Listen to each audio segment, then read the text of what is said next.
Bonjour à toutes et tous, vous écoutez First Print, votre podcast comics préféré pour une nouvelle émission du format Front Page qui est votre revue d'actualité spécialisée sur le monde des comics et de leurs adaptations.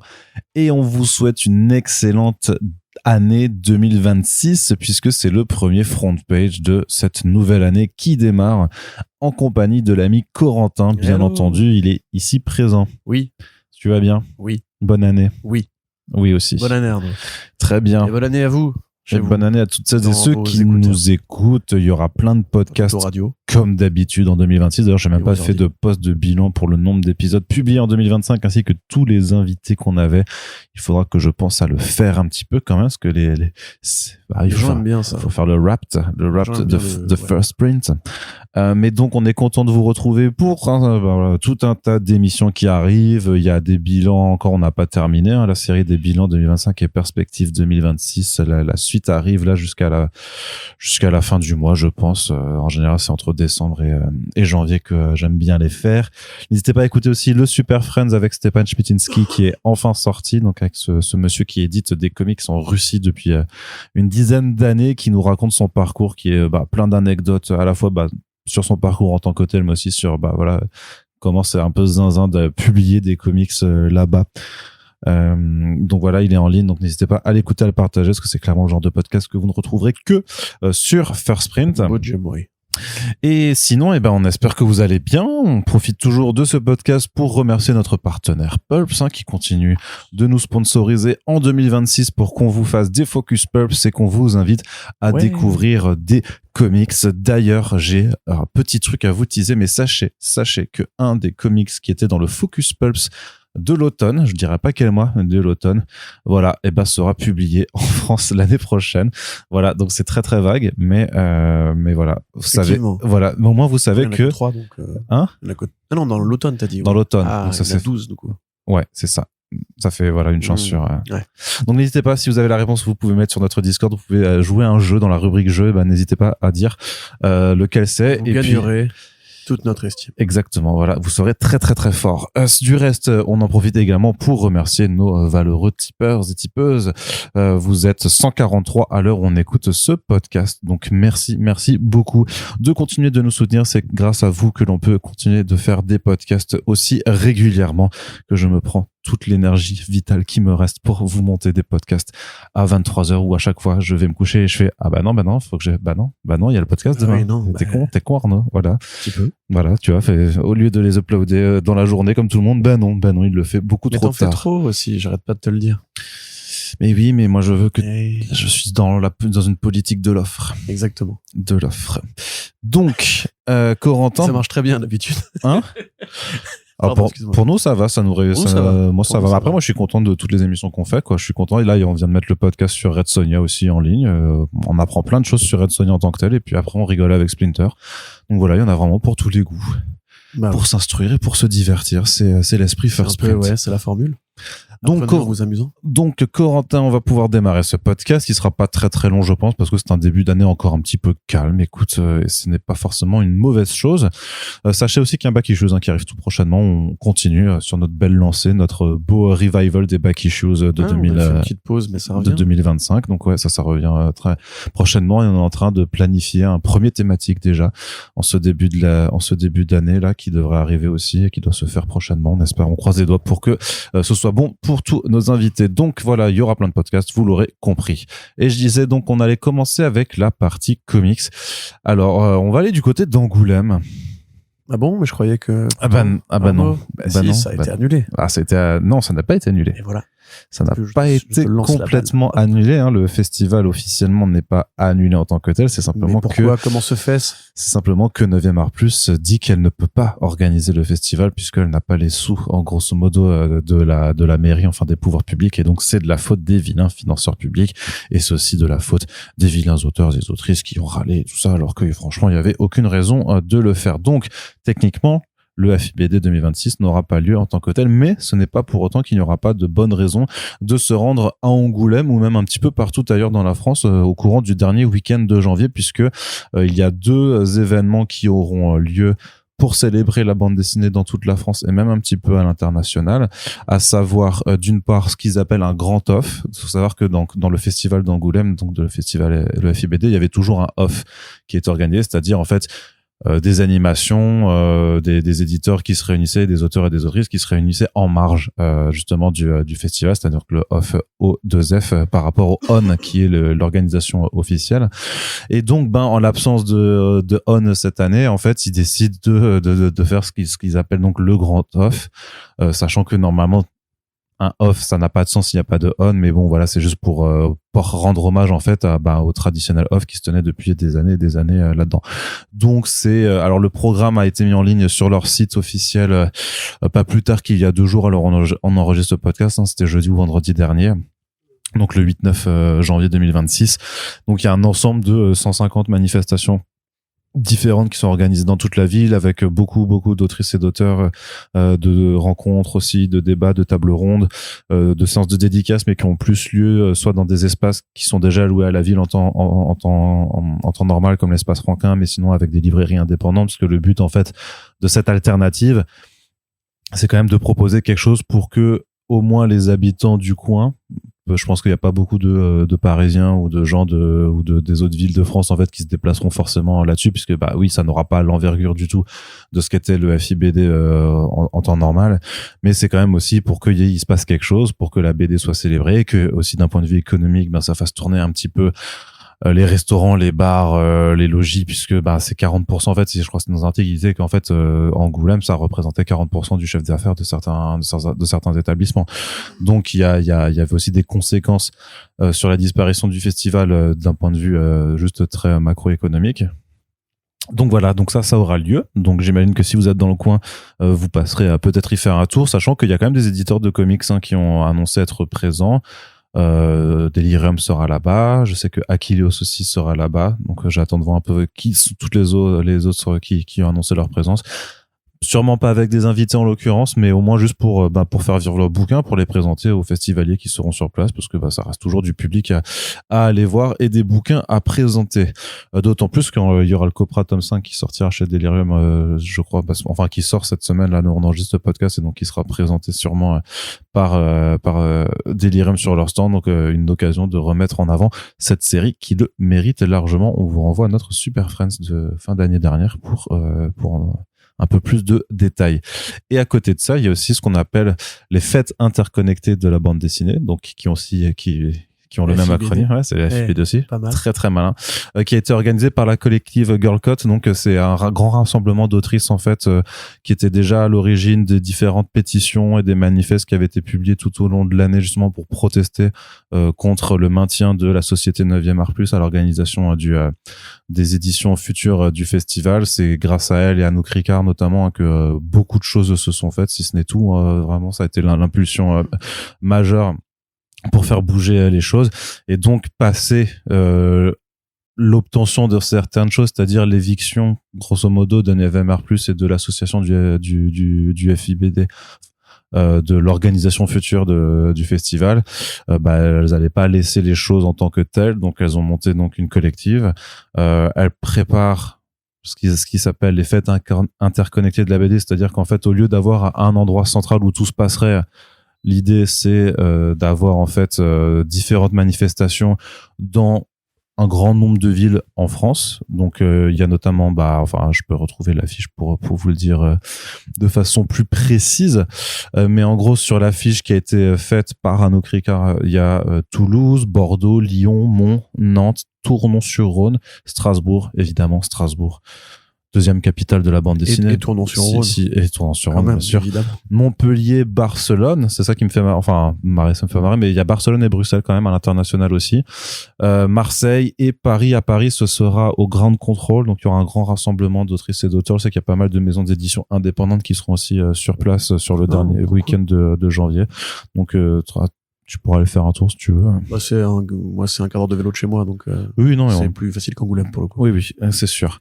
Donc voilà, n'hésitez pas à aller sur les sites respectifs de ces deux événements si ça vous intéresse, puisqu'il y aura donc de la bande dessinée à célébrer en cette fin de mois, en attendant de voir ce que le futur nous réserve pour la prochaine organisation, sachant que c'est l'association pour le développement de la BD à Angoulême qui doit reprendre le lead sur l'organisation. Donc, nous, on avait une conférence de presse à distance vendredi dernier pour présenter la refonte à la fois de cette association en intégrant plus de représentants à la fois pour les maisons d'édition, pour les autrices et les auteurs, et surtout pour dévoiler le projet de ce qui arrivera après 2026. Et grosso modo, il y aura un appel à projet qui va avoir lieu ce printemps, mais c'est pas pour reprendre le FIBD, puisque la marque appartient toujours à l'association du FIBD et vu les réactions de sa présidente et les posts Facebook qu'elle fait, qui ressemble vraiment un peu à une technique de terre brûlée. En fait, c'est vraiment, vas-y, je crame tout et je m'en bats les couilles, quoi, je me casse.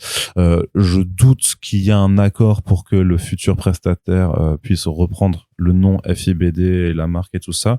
Donc, en gros, l'idée, c'est de créer quelque chose de nouveau. Donc, à Angoulême, si ça doit toujours être maintenu à Angoulême et fin janvier, à partir de 2027, si on y arrive, enfin sinon, s'ils y arrivent surtout, et 2028, ce sera quelque chose qui ne s'appellera pas le FIBD. Ce sera un autre truc, ce sera une autre organisation, mais l'esprit et l'intention seront les mêmes. De toute façon, beaucoup de gens disent le festival d'Angoulême ou à Angoulême, et pas spécialement festival international de la bande dessinée d'Angoulême. Beaucoup de gens disent le FIBD quand même. Non, mais le FIBD. Oui, mais bon, FIBD, encore une fois, c'est 4 lettres que tu peux interpoler avec plein d'autres, voilà. Non, mais c'est connu à l'international. Festival intimiste de la bande dessinée, voilà. Oui, mais le FIBD. Non, mais alors toi, t'es nul en droit aussi, Festival, ou comment ça se passe? Iconoclaste de la bande dessinée. Ce que je veux dire, c'est que tu peux déposer 4 lettres, tu penses? Un anagramme de 4 lettres, parce qu'il y a quand même beaucoup de marques qui ont des, tu vois, genre l'UFC Que Choisir fait pas un procès à l'UFC parce qu'il y a UFC, tu vois, c'est un anagramme. Je ne sais pas, je ne sais pas, mais à mon avis, connaissant de réputation les gens qui sont dans cet assaut et de Navire Mar Plus, je suis pas sûr qu'il faille aller tester en fait leur opiniâtreté. Je pense vraiment ça a l'air d'être vraiment des personnes assez odieuses là-dessus et très procédurières, hein, parce que clairement on le sait que 9e art plus que Franck Bondou va essayer, parce que techniquement ils seront dans leur droit de dire bah non, parce que le contrat qu'on avait signé en 2017 il disait qu'on allait organiser l'édition 2020 jusqu'à l'édition 2027.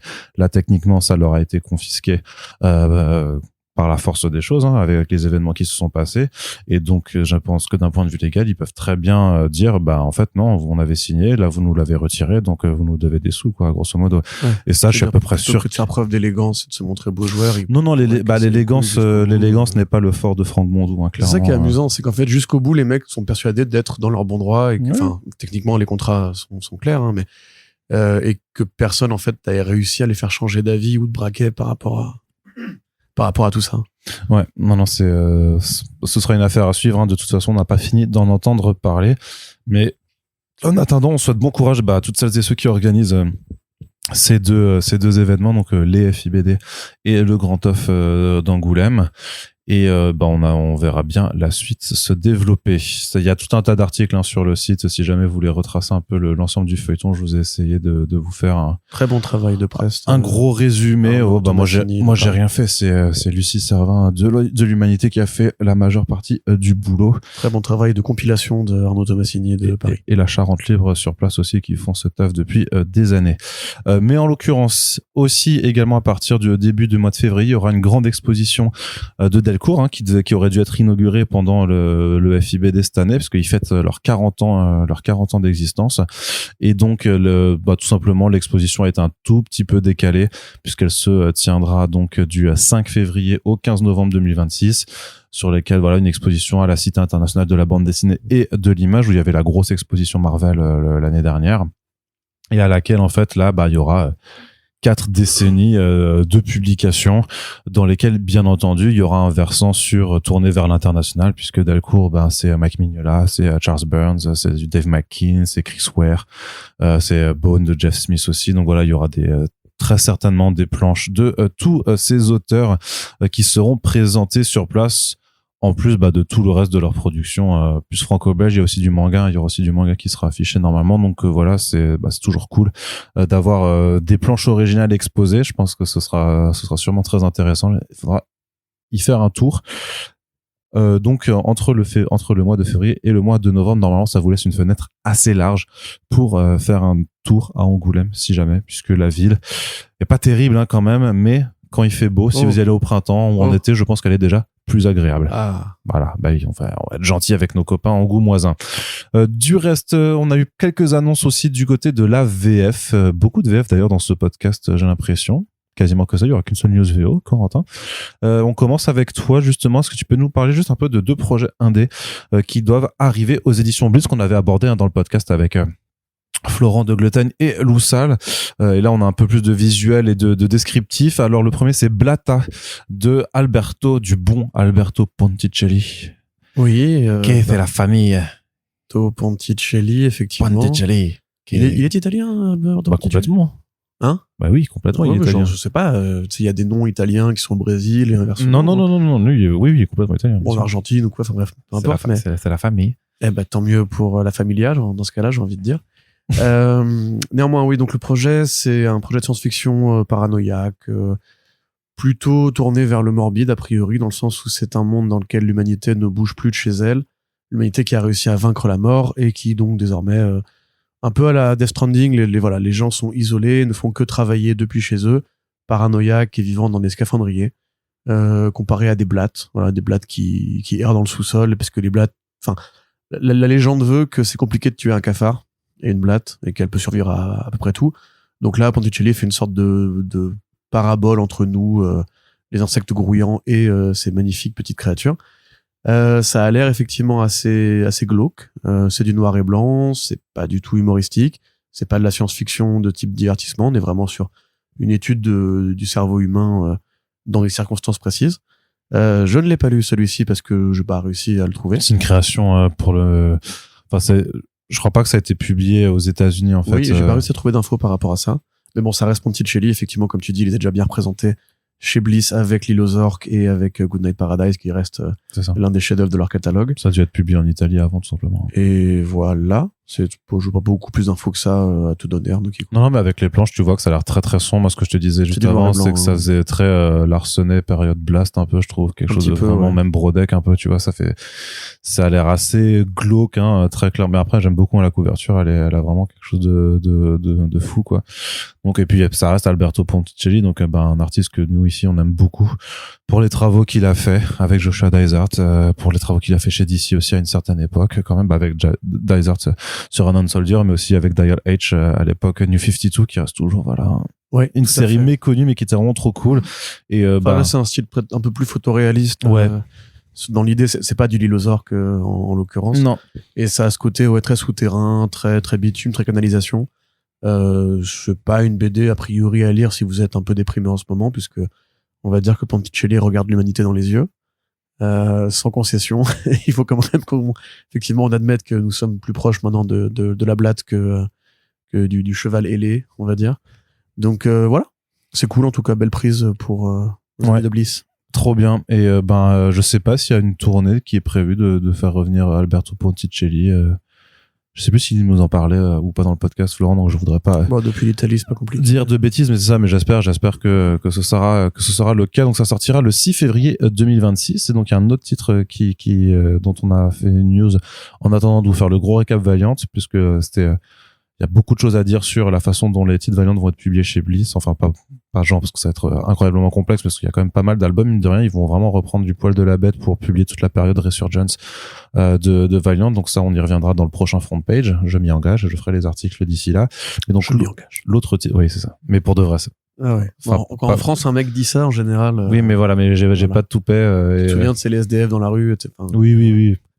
Et je veux qu'à la fin de l'année, il n'y ait plus un seul SDF. Il n'y ait plus personne qui dorme dans la rue. Alors, du coup, c'était pas un très bon Macron, ça. Non. J'arrive même pas à trouver le... Il a pas spécialement de... Il a une voix ok, quoi. Il a des tics de langage, mais c'est compliqué à imiter Macron. Par rapport à Sarkozy, c'est plus, tu vois. Oui. Même à François Hollande. Et je veux qu'à la fin de l'année... Ça, c'est celui des Guignols, ça. Il n'y ait plus personne qui dorme dans la rue. Ça nous manque, les Guignols. Ramenez les Guignols. Monsieur Vincent Putain, t'imagines les dingueries qu'on pourra avoir aujourd'hui, mais ça va trop vite, de toute façon. Il serait dépassé, c'est clair. Il ferait une vanne, elle serait déjà périmée le soir même. Ils écriraient la vanne, elle arriverait dans le monde réel et du coup, il y aurait plus d'intérêt à faire la vanne. Tu me disais quoi du coup Pardon, Hello Sunshine de Kizzy Young, qui est donc l'autre titre qui arrivera prochainement aussi. Oui, Kizzy Young. Alors je pourrais être paresseux et dire juste elle parce que ses pronoms techniquement sont Yel et elle. Néanmoins, sur sa page officielle, sur son site officiel, cette personne se définit comme étant plutôt un Yel puisque c'est écrit avec le tiret machin E, etc.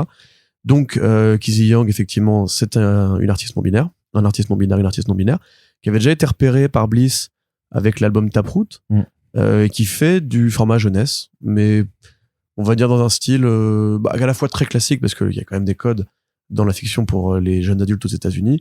Généralement, les héros, héroïnes elles-mêmes, sont de jeunes adultes. Là, c'est plus inspiré, on va dire, par un esprit un peu Archie Comics, un peu Riverdaleien. C'est très floral. C'est l'histoire d'un jeune homme qui justement revient de centre de conversion, parce qu'aux États-Unis ça existe encore. D'ailleurs, ça m'a probablement que ça s'accélérait. C'est les endroits où les parents chrétiens réactionnaires, un peu starbés, envoient les gamins qui sont frappés du virus de l'homosexualité pour les guérir, parce que tu comprends, ça marche comme ça la vie et tout. La personne en question revient de ce camp-là avec des problèmes mentaux, mécaniquement, parce que ce qui arrive sur place dans ces camps, c'est souvent assez dur. On t'explique que Dieu t'a mis le démon dans la tête, etc., etc. Et se retrouvant sur place avec son petit ami, la personne, le héros entre guillemets, disparaît. Et donc il y a une recherche de la part de ses proches pour essayer de le retrouver. Ce qui nous amène à un gros roman graphique de plus de 300 pages, où il y a quand même de l'humour, parce que là je vous décris le truc comme un projet assez engagé. C'est aussi une fiction avec un peu de légèreté, avec une recherche de l'espoir, mais qui va effectivement traiter de santé mentale, ce qui est l'un des thèmes de la bibliographie de Kizzy Young. C'est plutôt joli. Il y a un ancrage qui est assez agréable. Des choix de couleurs pleins aussi qui sont très très beaux. C'est une autrice, auteurice, qui s'est fait repérer justement parce que il y a eu une nomination aux Eisner Awards pour l'un de ses projets récents. C'était pas l'année dernière, c'était peut-être celle d'avant. Et puis aussi différentes critiques, différents retours presse qui ont bien salué et cet album-là et le reste de ses projets. Donc c'est un nom à surveiller si on est fan. Sunflowers. Sunflowers, merci. C'est un nom à surveiller si on mais c'est la même chose, non? Non, c'est pas. Parce qu'il y a aussi des tournesols en fait, c'est bizarre. Mais c'est un autre projet, je crois, plus antérieur. Mais il faut aller sur son site. J'avais été voir. Il y a déjà une belle bibliographie en fait. C'est pas du tout une débutante. Donc en tout cas c'est chouette parce que ça fait encore du suivi, parce que Bliss cultive cette ligne pour jeunes adultes en allant chercher les grands talents de l'industrie moderne. Là pareil, j'ai regardé, ce projet-là a été plutôt bien accueilli par la presse spécialisée aux États-Unis. C'est encore une fois un roman graphique de plus de 384 pages, je crois. Donc on a quand même à bouffer pour son argent. C'est noté comme étant du cartonné. Alors c'est pas évident de lire du 400 pages en cartonné, on va dire. Ouais, mais ils l'ont déjà fait ça avec la gardienne des papillons de Kay O'Neill. Ils ont déjà une habitude quand même de ces formats, avec les Wendy Chou aussi, ils sont en cartonné, donc mais c'était pas écuyère. Écuyère, c'était en souple, ouais. Écuyère était en souple. J'aimais bien ce petit format-là, j'avoue. Mais bref, en tout cas, ça dépend de l'écran que tu veux lui donner. Celui-là, j'ai pu le feuilleter un peu, effectivement, c'est de la bonne cam. Si on aime bien, alors encore une fois, je manque de référentiel évident pour vous conseiller, parce que je ne suis pas expert de la BD pour les jeunes adultes, mais moi, ça m'a beaucoup fait penser à du Archie, dans le bon sens du terme. C'est-à-dire que ça reste quand même la ruralité, ça reste le côté bande de potes. Bliss compare ça à Stranger Things, de son côté, à Stand By Me, qui sont donc les deux références les plus évidentes quand tu veux vendre des projets avec des adolescents ou adolescents à des gens qui n'en lisent pas. Et un peu aussi du Stephen King, c'est probablement à cause de Stand By Me, mais ceci dit, et à ça, donc It, qui est aussi la marque un peu porteuse sur ce terrain-là. Donc très bien, belle annonce, on a hâte de lire ça. Ouais, mais c'est assez fou, parce que même par rapport à Taproot, que moi je trouvais déjà plutôt joli en tant que tel, mais de voir quand même quand le style a progressé, quoi. C'est au fil des projets, comment ça se précise vraiment, c'est beaucoup plus précis en termes de découpage, c'est plus fouillé, plus travaillé, tout ça. Donc ça fait plaisir de pouvoir suivre un peu le travail de cette auteurice au fil du temps, avec Hello Sunshine, quand tu regardes les planches intérieures et que tu compares à Taproot. Et moi j'aimais bien Taproot, c'est une BD que je vous recommande. En l'occurrence, très belle histoire de romance avec une touche de fantastique, on va dire.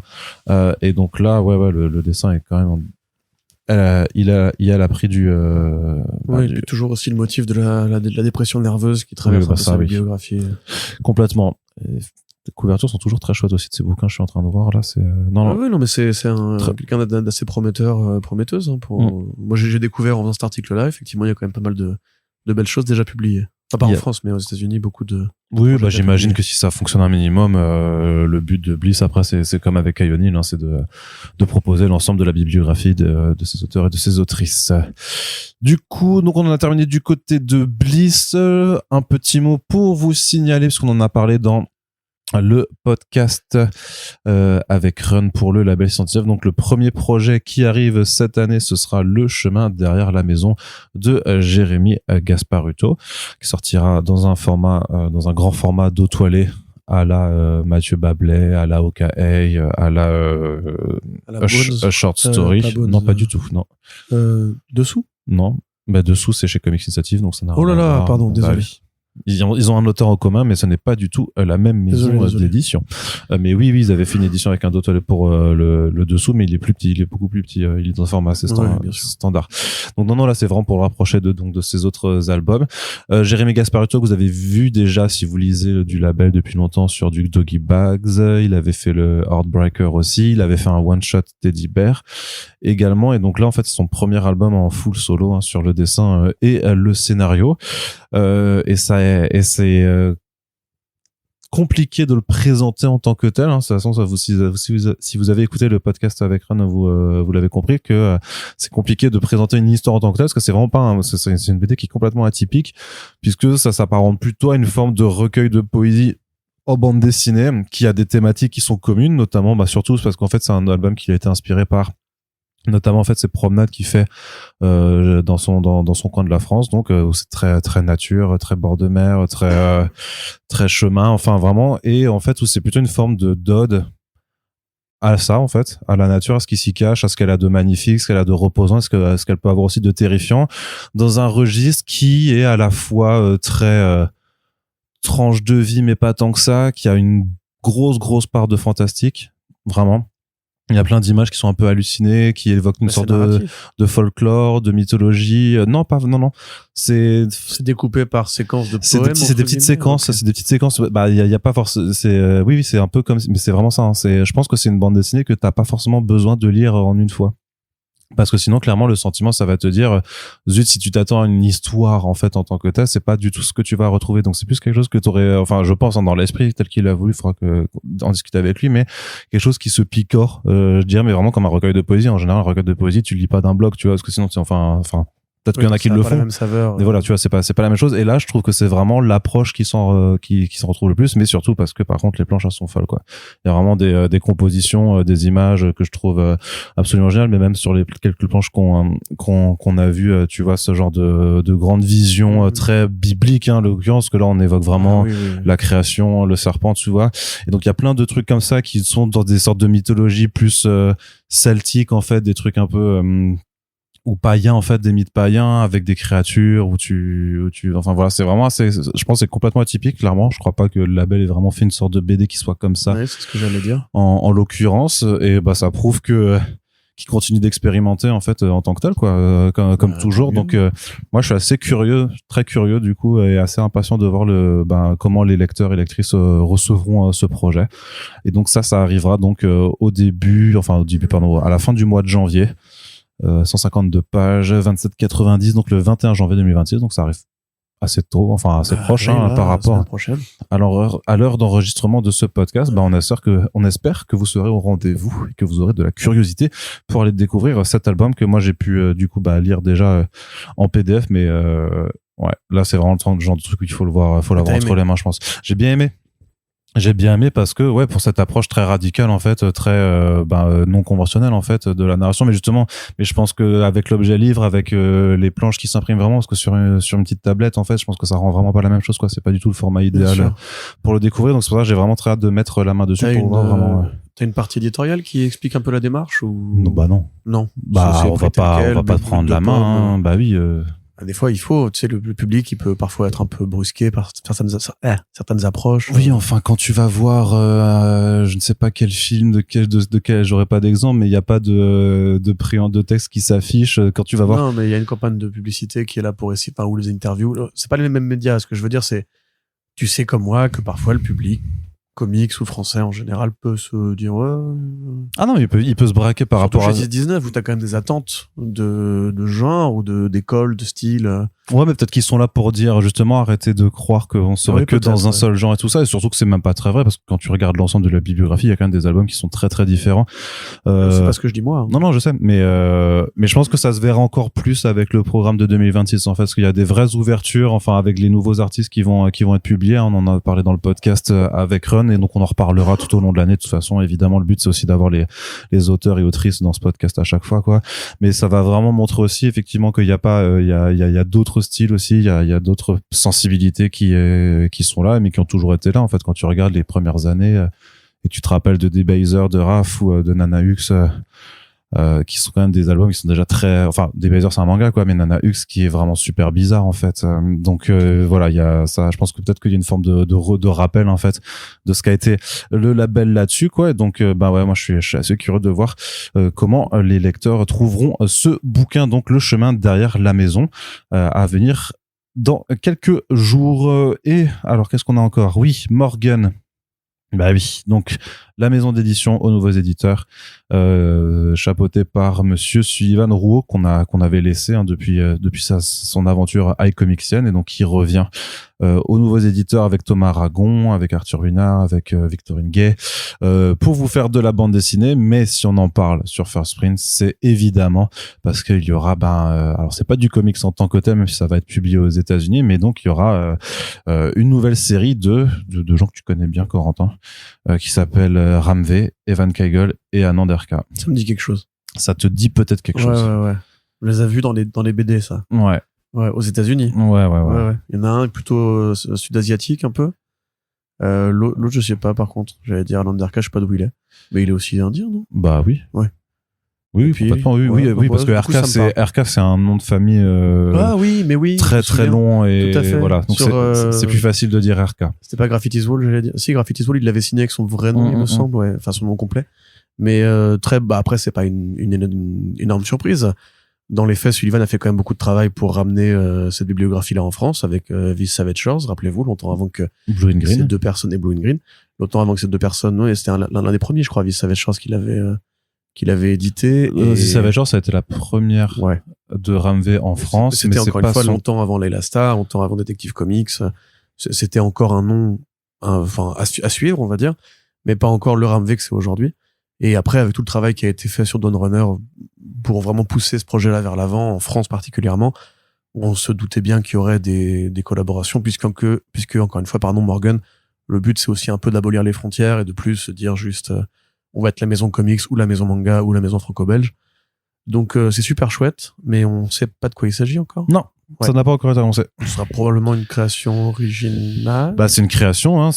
Mais c'est en fait, donc, c'est par The Beat qu'on a eu les détails, puisque donc ils ont signé pour ce qu'ils appellent un multiple projects, multiple album projects. Donc, c'est ICV2 qui a aussi balancé. Donc, ils ont pas dit le titre, mais l'idée, c'est de faire 9 albums sur 3 ans. Donc, j'imagine, c'est beaucoup. Donc, 3 albums par an. Mais effectivement, la nature du projet, tout ça va être dévoilé un peu plus tard, quand ils auront suffisamment, j'imagine, de visuels et de choses à présenter. Et effectivement, et c'est vrai que Ram a dévoilé la surprise sur le fait que je suis impliqué un petit peu dans ce projet, sur le suivi édito. Donc tu pourras pas en parler. Donc je ne pourrais pas en parler. Bah non. Là, je pourrais dire des trucs, mais c'est encore moi qui vais devoir taper toutes les critiques. Si je fais ça, oui, la critique, oui, clairement, là-dessus, oui. Parce que moi, je ne serais pas objectif là-dessus, j'imagine, parce que je serais trop impliqué. Moins bon aussi. Waouh, super, la nouvelle année, bien. C'est bien, on s'envoie des compliments, des vœux et tout ça. C'est le début de l'année, voilà. Je suis de bonne humeur. Ah oui, super. Si tu pouvais être un peu moins de bonne humeur, moi, ça me va très bien aussi. Non, donc, on en reparlera de toute façon quand le projet sera présenté. Ça va pas trop tarder non plus, hein. Et donc, ça va être super cool, je pense quand même. De ce qu'on m'a dit, je pense que ça va vraiment être très, très cool. Et de toute façon, la place au doute est quand même assez restreinte. Vu l'équipe créative, en fait, voilà, c'est quand même des gens qui ont fait des très bons trucs ensemble. Donc, il y a quand même, il y a peu de chances que ce soit pas bien. Mais donc, belle prise, bravo. Ouais, non, c'est costaud. Après, 3 par an, c'est quand même, c'est ma stock, quoi. Enfin, On a une idée du... Bah, toi, oui, j'ai posé la question, est-ce qu'on a une idée du format au mec qui bosse dessus? Oui. Je peux rien dévoiler, bien entendu. Donc, du coup, ça met court à toute conversation. Ça sert à rien de poser plus de questions. Mais tu peux nous donner, genre, c'est moins de 100 pages, c'est plus de 100 pages par album. Je dirais, putain, non, si je dis quoi que ce soit, en fait, oui. Mais trois albums, trois albums par an en 9 ans, tu t'imagines bien que c'est pas des 200 pages non plus, quoi. Donc, ce sera des formats différents. Blue in Green était sorti dans un format directement graphic novel, donc tu peux t'imaginer que ce serait plus quelque chose, là-dedans, quoi. Tu veux dire que je peux l'imaginer. Ouais. Je vais l'imaginer. Mais tu peux l'imaginer. Là, ça y est. Mais je ne trahirai rien de plus. Donc, qu'est-ce qu'on a d'autre encore? Toxic Avenger, là je retrouve à toi. Donc la dernière série en date, Toxic Avenger de Matt Bors, qui arrive chez Vestron. Oui, et Matt Bors c'est le scénariste, le dessinateur, qui s'appelle... je ne sais plus. Mais bref, oui, effectivement. Donc... attends, je vais te le dire, Fred Harper. Fred Harper, c'est ça. Alors on se rappelle effectivement que l'année a pas tenu toutes ses promesses par rapport à ce qui aurait pu se passer pour les fans de Toxic Avenger. Dans le sens où le film est sorti... plutôt bien reçu, si j'ai bien tout compris, mais pas disponible sur beaucoup de marchés, notamment le marché français. Il n'y a pas eu de course des distributeurs ou des diffuseurs pour essayer de le récupérer, malgré un beau casting, malgré une bonne mise en scène, malgré des retours relativement enthousiastes, et quand même 2 ans de retard par rapport à ce qui était prévu au départ. Le jeu vidéo Toxic Crusaders, qui a été décalé, malheureusement, on avait annoncé ça pour le mois de décembre. J'ai retrouvé l'information, je crois que finalement ça sortira là, fin janvier, ou premier trimestre, prenez pas mes paroles pour argent comptant, mais voilà, pareil, du coup, le lancement a été décalé. Donc, en fait, le grand retour de la marque, c'est pas exactement produit comme prévu, mais encore une fois, heureusement, il reste les comics quand toutes les industries se cassent la gueule, parce que nous, on coûte pas cher à lancer, à valider. Donc, nouvelle série Toxic Avenger qui a été publiée l'année dernière, parce que Ahoy s'est rapproché de Trauma pour récupérer les droits.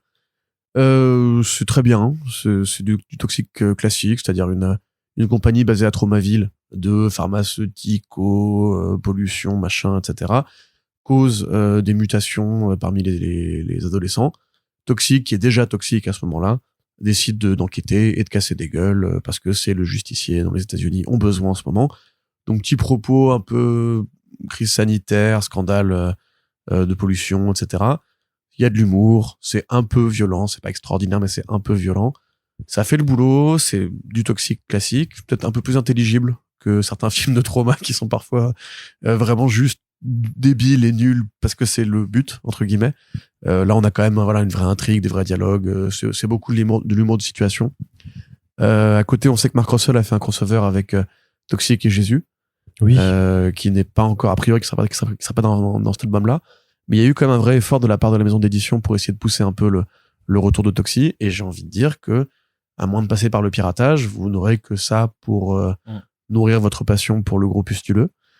Et c'est le Toxie aussi de Toxic Crusader, c'est-à-dire qu'il est vert, voilà, c'est pas le Toxie justement photoréaliste, on va dire, des films.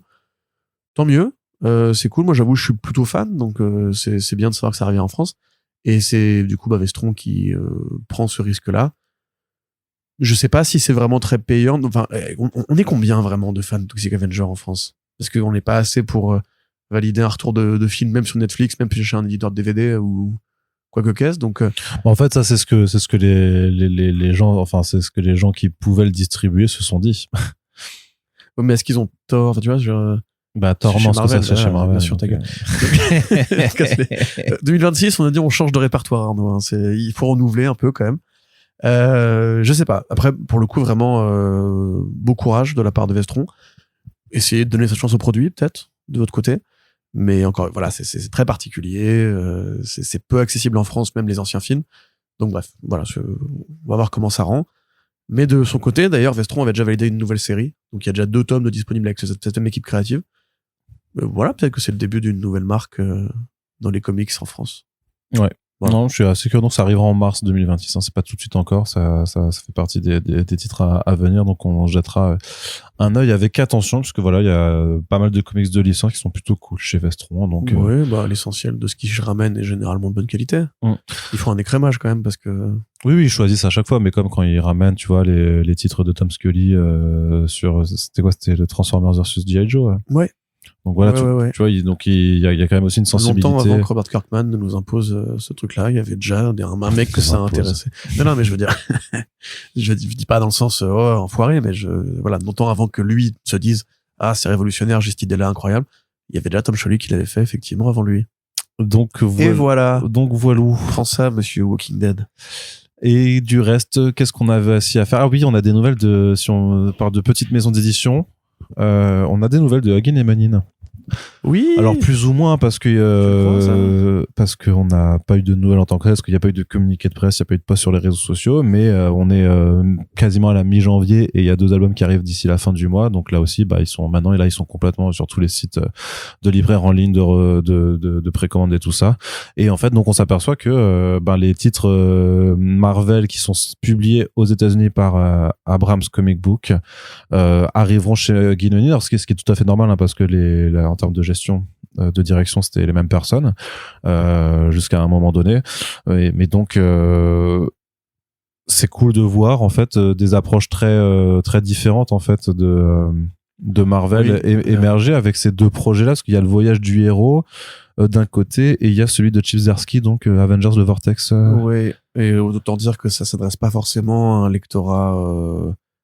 C'est pas pour les fans de Bendis, en tout cas pour le premier que tu viens d'évoquer, le voyage du héros, dont j'aurais besoin que tu retrouves l'artiste si ça ne te dérange pas. C'est pas McDowell? Si, c'est ça, c'est McDonnell. Martin McDonnell, Patrick McDonnell, un truc comme ça. Ouais.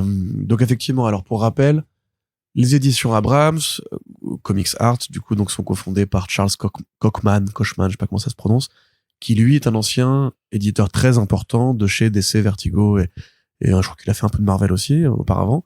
Mais c'est un de ces terrains neutres sur lesquels tout le monde se retrouve pour dire que l'éditeur est très important, très talentueux. Il a découvert beaucoup de grands de l'industrie, notamment Alex Ross, qui sert de consultant pour la collection. Alex Ross, qui a fait chez eux le Fantastic Four Full Circle. Full Circle, effectivement. Mais qui lui était arrivé pourtant chez Panini. Il était arrivé chez l'époque, Panini parce que Alex Ross, je pense que ça intéressait beaucoup Panini.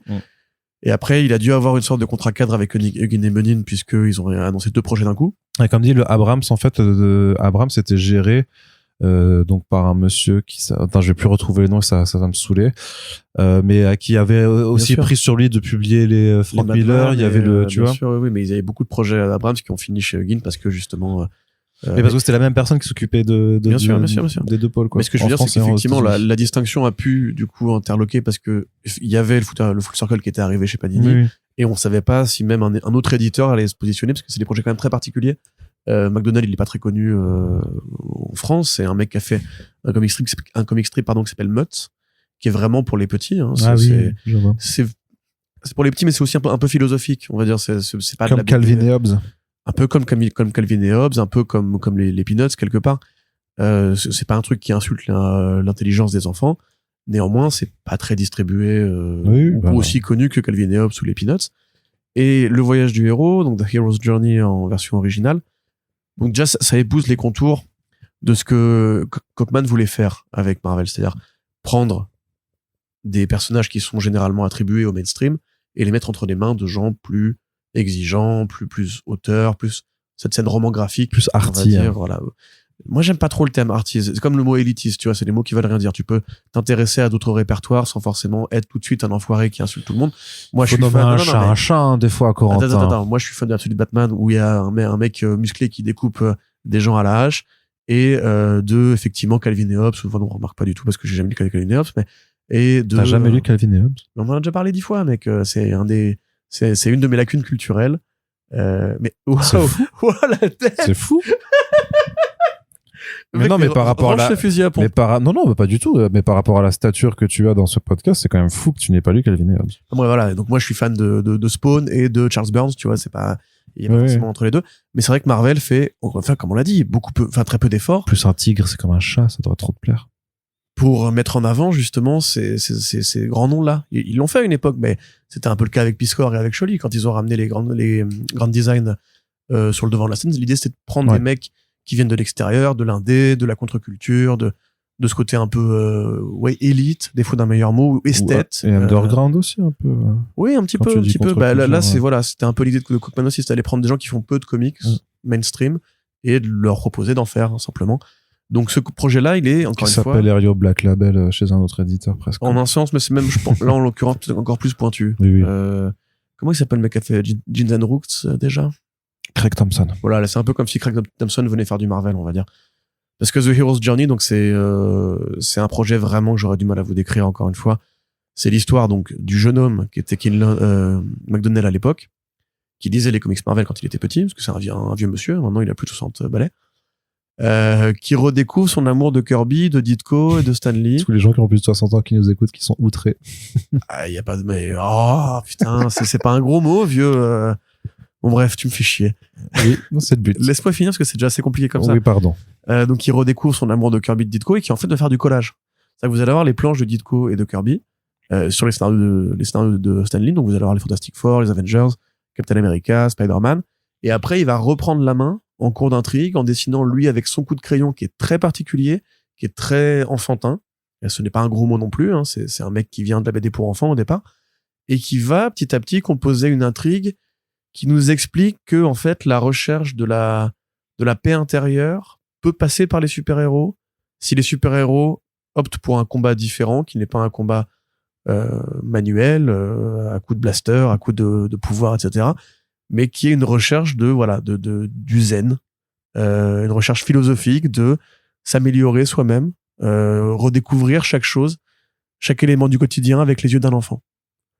Donc il y a des planches très bizarres où Dr Doom crie à la fenêtre, je suis libéré, ça y est, j'ai trouvé mon chakra et tout. Donc qu'est-ce que c'est que cette propagande LinkedIn le mec, en fait, c'est son histoire à lui. En fait, lui, il se projette comme le Watcher parce que c'est un lecteur, du coup, donc il se met lui-même en scène comme le Watu. Oui, c'est ce qui est... Et en fait, lui est un élève du zen et du bouddhisme, et ça lui parle vraiment. Alors peut-être que je vous le décris mal, c'est plus fluide quand vous le lisez, c'est pas justement de la propagande, c'est vraiment, il y a un dialogue entre Reed Richards et Watu sur qu'est-ce qu'on doit faire de nos pouvoirs, qu'est-ce qu'on doit faire de notre recherche, qu'est-ce qu'on doit faire en tant que mascotte et tout. Donc c'est très intéressant, hein, mais c'est très particulier, c'est vraiment pas pour les fans même pour les fans d'Ultimate Spider-Man, tu vois, je veux dire, c'est même pas pour les fans qu'on aurait marre de Marvel aujourd'hui, c'est pour les fans d'expérimental.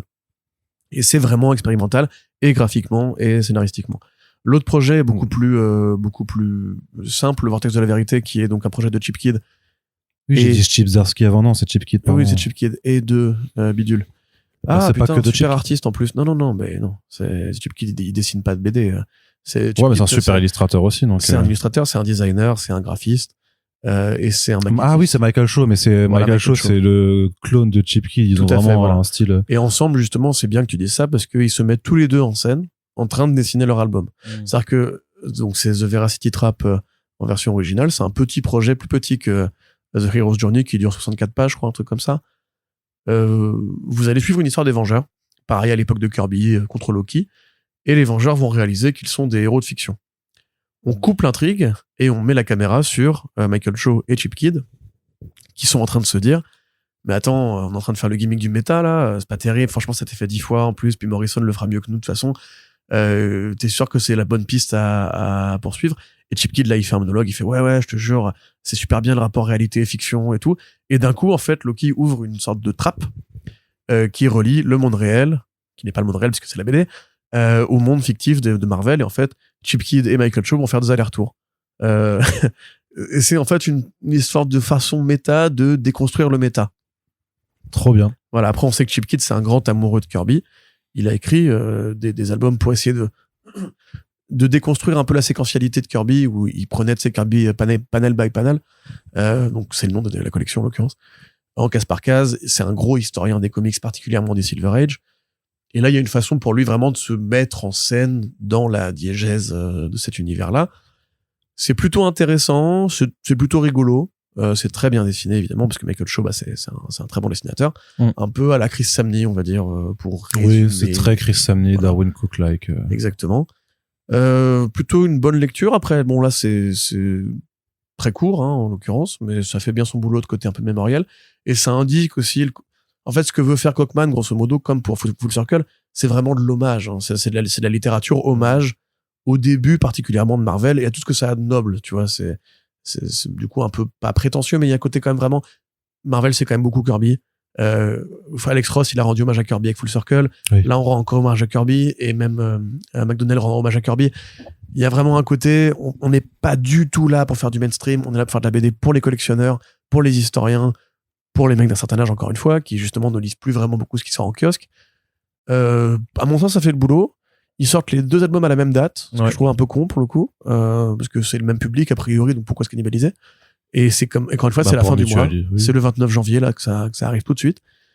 On n'a pas eu de campagne de communication autour, comme tu l'as dit, il y a des problèmes chez Guénémonine par rapport à ça. Feuilletez-les. Voilà. Je pense que le Cheap Kit passera mieux pour les gens qui nous écoutent, nous. Le McDonnell, vraiment, je pense, vous pouvez l'offrir peut-être à des gens qui vraiment détesteraient Marvel ou vous diraient, c'est les petits Mickey, c'est de la merde, c'est mainstream et compagnie. Là, vous aurez, si vous êtes fan plutôt de ce que fait Delcourt, ou de ce que fait Cornelius, un projet qui pourra peut-être leur parler. Mais c'est pas pour tout le monde, encore une fois. Moi, j'ai pas détesté, mais voilà. Aucune BD n'est pour tout le monde techniquement. Il y a toujours des gens qui n'aimeront pas tel ou tel type et tout ça. Mais par rapport à notre base d'auditeurs, auditrices, on va dire, voilà. J'entends bien, mais nos auditeurs et auditrices sont des gens curieux, donc je suis sûr qu'ils iront au moins feuilleter quand ça arrivera en librairie d'ici la fin du mois. Donc ça, c'était pour la partie VF. Alors pour la partie vidéo, il y a une seule annonce qu'on traitera aujourd'hui. C'est un titre d'un monsieur qu'on aime bien qui s'appelle Cy Spurrier qui fait Minotaur avec Michael Dowling chez Ignition Press. Tu peux nous en parler un petit peu? Oui, alors ça a été annoncé dès les premiers pas de Ignition que ils auraient un projet de Spurrier. Donc c'est un peu la carte que tu dégaines en mode on a aussi un très grand de l'industrie. Vous inquiétez pas les gars, on part quand même, on est armé.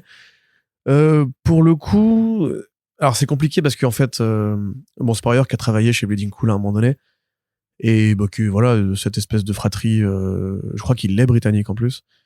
Oui, mais carrément. Donc le truc a été annoncé d'abord avec un petit visuel un peu mystérieux et ensuite c'est Bleeding Cool qui a rebondi avec les détails concrets, sachant que c'est des détails qui restent quand même assez succincts. On n'a pas de planche, on n'a pas vraiment d'exemple de ce à quoi ça ressemble, et le synopsis est quand même assez vaporeux. C'est-à-dire que le synopsis parle plus de l'accroche que de l'histoire proprement dite. Je m'explique.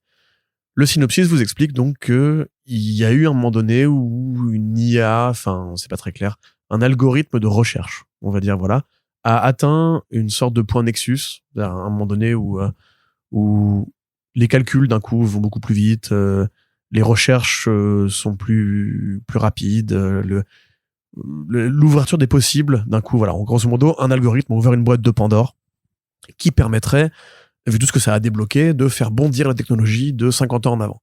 Voilà, c'est l'équivalent de quand Tesla découvre l'électricité, de quand Turing découvre l'informatique, la réflexion informatique, quand Oppenheimer utilise l'atome, etc. Voilà, c'est tout ce machin-là, c'est grosso modo un ordinateur qui l'a trouvé.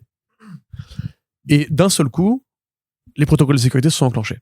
C'est-à-dire qu'il y a quand même, au sein de l'ordinateur qui a trouvé ce truc-là, des mécaniques de contre-pouvoir qui ont dit non, le but n'est pas de faire ça, parce que si jamais on le fait, on va donner le Saint Graal à l'humanité qui d'un coup va s'élever, n'aura plus besoin des milliardaires et des puissants parce que la vie sera subitement facilitée. Donc c'est très allégorique, hein, évidemment. On sait que ça marche pas comme ça dans la vraie vie, mais c'est un peu ce sur quoi se base Spurrier, c'est qu'en fait, les gens qui tiennent le pouvoir ne veulent pas que la technologie nous affranchisse. Les gens qui tiennent le pouvoir veulent nous vendre la technologie pour nous garder dans une cage. Et voilà, ça c'est son point de vue personnel. Néanmoins, comme ça va très vite dans les ordinateurs, une partie de cette boîte de Pandore, du contenu de cette boîte de Pandore, a quand même réussi à filtrer à travers les protocoles de sécurité pendant l'espace d'une picoseconde, comme il le dit lui-même. Et donc, ça a pu se retrouver sur des serveurs pirates, sur des smartphones, à travers des petits groupes qui hackent Internet. Et donc, voilà, c'est une partie du futur de ce qui aurait été possible a réussi à passer les mailles du filet. Et ça, c'est le début de Minotaur. On va suivre, entre guillemets, une photojournaliste qui mène une enquête sur cet événement-là, protégée par un garde du corps, et un autre personnage dont j'ai oublié les détails. Et on va suivre, grosso modo, le point de vue de Cy Spurrier sur le présent technologique, le futur technologique, puisque c'est compliqué aujourd'hui de savoir ce qui est du passé et du présent. Dans le sens où tout va quand même très vite. Moi, je suis Baudor quand même que ce sera évidemment son traité à lui sur notre rapport aux technologies, ce qui n'est pas du tout accidentel. Il y a beaucoup d'auteurs et d'artistes que ça intéresse. Brian Kevough, on sait, prépare une BD sur les IA actuellement. La plupart, de toute façon, des mecs qui bossent dans la BD, qui sont des gens intelligents, voient très bien arriver le danger de l'IA Et l'IA, c'est qui est une première lame de fond, parce que l'IA va révolutionner la société, mais, et je pars pas d'un monologue de plus, je vous rassure, mais il y a aussi la robotique, qu'on sait qui est en train d'arriver, qui est beaucoup développée en Chine. Il y a beaucoup de choses qui commencent à vraiment être de l'ordre du futurisme. Les auteurs et les autrices, leur métier aussi, c'est de réfléchir à la société, j'y arrive pas, de demain. A priori, Minotaur, c'est ça. C'est le traité de Spurrier sur le monde de demain. Donc, c'est très ambitieux. C'est curieux de vouloir le mettre chez Ignition, d'ailleurs, particulièrement, parce qu'on sait pas trop quelle va être la distribution, les capacités de suivi ou de communication de cette boîte-là, qui vient de se lancer, la boîte de Philippe Sablic, pour rappel, qui est quand même parti avec un beau roster créatif l'année dernière, qui a annoncé pas mal de belles choses. Ce sera probablement l'un de leurs missiles pour cette année. Ça va être lancé pour le Giveaway Comic Book Day, donc qui est le sort de nouveau / alternative au Free Comic Book Day. Sans alternative, puisqu'en fait, Diamond, ceux qui ont encore des billes avec Diamond font un Free Comic Book Day comme DC par exemple, alors que Marvel, vu que c'est distribué par Penguin Random, en fait, eux, vu que la marque FCBD appartenait à Diamond, en fait, et qu'avec toute la faillite et les reventes et tout ça, c'est devenu vraiment le bordel. Eux, ils ont donc créé leur alternative, qui c'est donc le Comics Giveaway Day. Peinture cosmétique, ça change pas grand chose. C'est le même principe, c'est juste que la même date, c'est le 2 mai. Oui, c'est la même date. C'est juste que vous aurez des comics gratuits le 2 mai, certains avec le logo FCBD et d'autres avec le logo CGD, et puis voilà. Et ce sera donc le giveaway machin de Ignition pour cette année. Donc ça veut dire quand même qu'ils comptent dessus, parce que quand les indés mettent en avant une série en particulier pour le Free Comic Book Day ou le Giveaway Comic Book Day, ça veut quand même dire que c'est venez la lire s'il vous plaît, parce que c'est important pour nous. Donc à voir. Moi j'avoue, j'ai très confiance en Spurrier, mais en même temps c'est un sujet qui est très compliqué à manœuvrer aujourd'hui. On n'a pas encore vu beaucoup d'auteurs et d'autrices qui vraiment se lancent tambour battant dans le sujet de qu'est-ce qu'on fait des IA en fait. Parce que ça change tellement tous les jours. Oui, c'est ça. Tu peux devenir obsolète en claquement de doigts, en fait. Littéralement. Qui aurait pu dire il y a 3 ans qu'on aurait les IA vidéo déjà? Qui aurait pu prédire? Pourquoi tu fais Macron quand tu fais Sarkozy, du coup? C'est pas logique. Mais bref, grosse annonce en tout cas, Spurrier qui revient avec une vraie grosse nouveauté. Affaire à suivre. Ouais. Très très chaud. Et donc, on en a terminé, pour la partie comics. On va pouvoir passer du côté des écrans. Alors ça va être très court aussi, il y a quelques petits trucs. Un nouveau trailer pour la série Wonder Man, dont Corentin avait absolument envie de parler, puisque grand fan que tu es de Marvel Studios, grand fan de Yahya Abdul-Mateen 2 aussi. Ça par contre, oui. Grand fan et expert de tout l'historique de Wonder Man. Manhattan, je vous rappelle. Enfin, ton point Cocopédia sur Wonder Man en comics, ça va être génial, parce que tu vas nous parler de tellement de trucs qui ne se retrouveront pas du tout dans la série. Ça va être très très drôle. Mais bon. Oui, il n'y a pas tant de choses que ça à couvrir. En vérité, c'est un personnage qui est très secondaire et je pense que ça va rester comme ça malgré la série télé. Oui, mais dans le côté, c'était un adversaire des Avengers et d'Iron Man, et en fait, ça, avec ses liens avec Vision. Voilà, tu viens de me dire, plus besoin de non, mais toi, tu le feras mieux que moi. Tu es un meilleur exégète que moi. Oh, bien sûr. Non, voilà, après la série, moi, elle me fait pas spécialement envie. Je suis obligé de le dire. Pour des raisons X ou Y. Le fait est que, voilà, comme t'en as parlé dans le podcast, c'était en amont du podcast sur des Play Dirty. The Boys est déjà passé par là un petit peu pour critiquer Hollywood et la façon dont Marvel Studios se comporte, même pas que Disney, Warner, etc. se sont comportés récemment. C'est pareil, ça va tellement vite. Hollywood bouge tellement vite que c'est compliqué de faire un truc qui soit pertinent aujourd'hui, sauf en misant sur le pire, ce qu'a fait un peu, j'ai un affreux trou, la série HBO sur The Franchise, justement, mais qui était déjà super obsolète, en fait. C'est-à-dire que The Franchise était une série qui était nihiliste, et à mon sens, un peu bêtement. C'est-à-dire que t'as un personnage dans The Franchise, qui est une nana britannique, qui a un accent insupportable, qui arrête pas de dire que grosso modo le cinéma est mort. Et que eux, à Hollywood, ils sont en train, non, mais en général, que l'industrie est morte. Ah, okay, ouais. Et que le cinéma des super-héros est en train de tuer Hollywood. Et t'as envie de dire que déjà, c'est très facile comme position à adopter, que c'est pas vrai. Il y a des mecs comme James Gunn qui essaient de se battre pour que le cinéma reste dans les salles, pour que cette culture-là véhicule d'autres idéaux, et pour que tu puisses mettre en avant le travail de petites productions, comme Clayface, éventuellement, etc. Donc c'était vraiment, un peu un tir au pigeon de, Kevin Feige, Disney, etc. T'as envie de dire, bah ouais, mais vous parlez pas de beaucoup de Warner Bros. dans l'intervalle. Le DCEU, dont on pensait que ce serait la cible principale de cette série-là, pas du tout. Et du coup, c'est déjà un peu obsolète, ce côté, critiquons alors, juste, l'intérieur des studios. Je t'arrête juste tout de suite parce que je suis sous NDA, donc je vais pas pouvoir développer quoi que ce soit. Oui, mais cette série n'est pas du tout. Mais la campagne de promo, critique. par contre, mise beaucoup là-dessus. Ça me fait marrer qu'ils utilisent. Bah, c'est parce que les gens ne savent pas encore parce qu'ils découvriront la série, mais c'est vrai que ça me fait marrer de voir qu'ils taclent vraiment le côté super-héros fatigue et tout ça. Alors, comme s'ils en mecs qui ont fait 30 films de super-héros, voilà une série de super-héros. Comme s'ils en étaient self-conscients, tu vois. Sauf que la série, enfin, il parle effectivement à un moment, il y a cet extrait où ça parle de la fatigue des super-héros, mais le fait est, c'est que c'est pas du tout un sujet de la série. Tu verras, ça n'a. Ouais, mais je trouve ça justement un peu ironique, surtout qu'en plus ils avaient déjà tiré cette carte-là avec She-Hulk et ils n'ont rien fait derrière. Oui, bah c'est encore moins, ça n'a pas du tout. Ce qui avait agacé beaucoup de gens d'ailleurs, parce que le côté je veux l'argent du beurre et le beurre, oui, mais c'est ça marchera jamais quand t'es un gros studio. Mais c'était comme les gens vont pas être complaisants avec toi, tu profites du système mécaniquement. Donc c'était comme Deadpool qui critiquait les tropes des films de super-héros et qui les faisait quand même. Mais la différence, c'est que Deadpool, ça avait plus un côté branleur sur son canapé qui fume son bédo et qui dit alors que là, pour le coup. Oui, mais qui le fait quand même, donc c'est pas la critique reste la même. Tu vois ce que je veux dire. Ce que je veux dire, c'est que il y avait le potentiel de faire une vraie série comme ça avec Wonder Man, parce que c'est le principe, tu vois. Et bon, du coup, la campagne de promo m'agace un petit peu, me donne pas très envie, malgré le fait que j'aime beaucoup Yahya Abdul-Mateen 2, comme tu l'as dit, super acteur dans la série The Get Down, Cadillac, ou dans Watchmen, où il jouait Dr. Manhattan, entre autres choses. Malheureusement, justement, c'est en plus très ironique. Super Black Manta dans Aquaman. C'est ironique que le pauvre gars qui a été quand même fait partie d'une franchise où il a pas pu beaucoup briller. C'est triste de prendre ce mec-là et juste se dire, c'est un mec noir, donc on va le faire jouer Black Manta, alors que t'as envie de dire, oui, mais c'est pas juste un mec noir. Enfin, genre, c'est un très bon acteur, c'est pas un rôle de placement, quoi. Après, Black Manta peut être un très bon personnage aussi quand tu lui donnes quelque chose à faire, mais quand même. Black Manta, c'est vachement, t'as tué mon père, enfin, il y a quelques volumes où il est brillant et tout, mais c'est le design de Black Manta que tu oui, mais ce que je disais, c'est qu'avec un peu d'écriture, tu aurais pu en faire un vilain intéressant dans le film. Avec un peu d'écriture, tu aurais pu faire un bon film d'Aquaman. Aussi, hein. Ah, enfin, tu l'admets, quand même. Non, moi, j'ai toujours dit, c'est un gros nanar. C'est moi, je l'aime pour son côté nanar, parce que c'est les mecs, ça avait tellement pas quoi foutre, qu'ils ont collé 3 bouts de film ensemble, ils ont dit, voilà. Et ça va le faire. On va mettre un peu d'Indiana Jones, un peu de Roi Lion, un peu de Mes Genoux, et ça va faire non, ça va pas faire un bon film, les gars. Ça va faire un film tartine. Et du coup, c'est une tartine.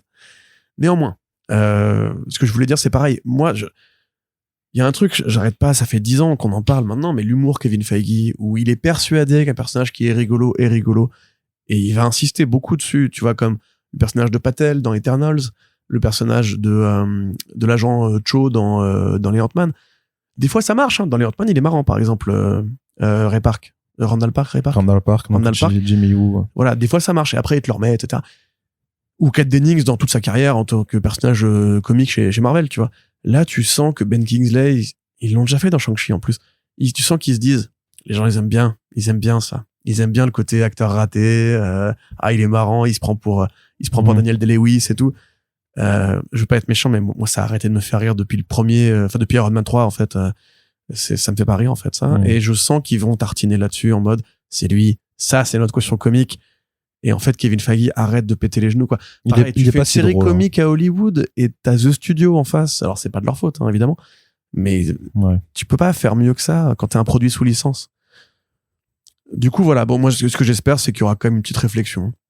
Un petit côté fun, un petit côté coulisses. C'est un changement dans la forme. J'espère ça, par contre, parce que les séries Marvel, même Born Again, il y avait quand même une petite frustration de se dire, c'est vrai que quand Feige, il est là, enfin, c'est pas Feige en l'occurrence, mais quand Marvel Studios sont là, ça a pas la gueule que d'avait Daredevil saison 1, d'avoir Daredevil saison 2, quoi. T'avais aimé l'épisode flashback en noir et blanc dans Watchmen? Ah, j'avais adoré. Ah, c'est un putain de shit. C'est probablement le meilleur épisode de la série, hein. En vrai. Pourquoi? Bon, comme ça. D'accord. Merci.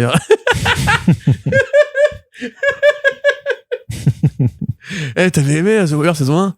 Ah, j'ai pas mal. Pourquoi? J'aime bien The Warrior, moi, c'est tout. Comprenne qui pour. Mais bref, du coup, non. Enfin, oui, pourquoi pas, mais pour l'instant, en fait, je m'en bats les steaks. Et surtout, ça sort une semaine après le début de The Beauty. Qu'on va aborder juste après. Ouais, tu vois, t'as vraiment les deux opposés du spectre. Ah bah là, oui, non, c'est pas la même chose. Série de pour gros starbé, bidule bizarre, etc. Avec série plus quadrillée, on veut flatter un peu les fans dans le sens du poil avec on est conscient de nos failles et nos limites. Je sais pas, ça me... Ouais. Non, mais je comprends ton ressenti. Après, moi, je vais pas m'exprimer parce que pour le coup, maintenant, j'ai vu l'intégralité de la série Wonder Man, donc j'ai pas trop envie de dire par rapport à mais je comprends parfaitement ce que véhiculent pour toi les images présentées, et je pense quand même que le résultat est assez différent au final. Donc, pareil là, un peu comme avant, je dirais que je serais assez surpris de voir les réactions du public et notamment des fans de Marvel, enfin le cœur de cible, hein, les premiers, parce que j'ai l'impression que ça motive pas non plus énormément de gens. Je vois des gens qui quand même voient que effectivement il y a une patte artistique qui est différente, il y a une approche qui est différente, qu'il y a pas l'air d'avoir énormément de super pouvoirs en tant que tel. Tu vois que l'intrigue c'est pas de se battre contre un méchant. En l'occurrence, c'est vraiment l'histoire de ce Simon Williams en tout cas. Qui veut récupérer le rôle d'un héros de franchise oublié qu'on essaie de faire dont on essaie de faire un remake, quoi, et que ça va effectivement aborder ce côté de Hollywood, de qu'est-ce que c'est aujourd'hui, de en fait comment on devient un acteur de grande franchise, en fait, tout simplement, quand visiblement Simon Williams apparemment c'est pas forcément un mec ultra connu pour l'instant dans cet univers-là. Mais on en reparlera du coup dans un prochain podcast, parce qu'en fait je sais même, on n'a même pas eu de ça, par contre je peux le dire, tu vois, on n'a même pas eu de date de NDA en fait. Donc je ne sais même pas à partir de quand je peux en parler. Ouais, non, c'est ça, tu vois. Non, mais le truc c'est que je suis NDA jusqu'à la fin de ma vie. Ce qui est trop bien, c'est qu'ils nous ont donné accès par contre à toute la série super tôt, mais là c'était pendant les vacances quoi de fin d'année. Sauf que on nous a dit on vous communiquera la date ultérieurement, donc on sait même pas si ce sera genre là demain. C'est n'importe quoi ça. Ça peut pas être légal. Tu es sur contrat, tu dois créer la date, sinon tu cites pas ton NDA. Non, mais je veux dire qu'ils vont l'annoncer. Ils vont nous la dire, mais on sait pas, ça pourrait être autant le 15 que le 25 un jour avant, tu vois. Donc n'importe quoi. Ça montre que eux-mêmes, à mon avis, ils savent pas trop sur quel pied danser, parce que mais en vrai, je pense que tout le monde va s'en battre les steaks. J'ai l'impression que ça va pas attirer, voilà. Se mentir. Les séries, encore une fois, c'est source, film de Lover, enfin la Netflix et chiffres et compagnie, là, le mec que je suis pour avoir un peu de données concrètes sur machin. Les séries Marvel, depuis le lancement de Disney+, les chiffres baissent à chaque nouvelle fournée. Il y a Born Again, moi je trouvais un peu mieux, parce que c'était le retour de Daredevil, il y a la nostalgie, etc. Mais derrière, les séries Disney+, c'est pour une des raisons pour lesquelles qu'on se pose des questions. Il n'y a plus de nouvelles annonces de séries. Rappelez-vous, avant... Il y a que des suites, pour le coup. Il y a que des suites. Les suites de ce qui a le mieux marché, a priori. Et les suites de pas tout, c'est ça. Il y aura pas de saison 2 pour She-Hulk, il y aura pas de saison 2 pour Miss Marvel, il y aura pas de saison 2 pour Moon Knight.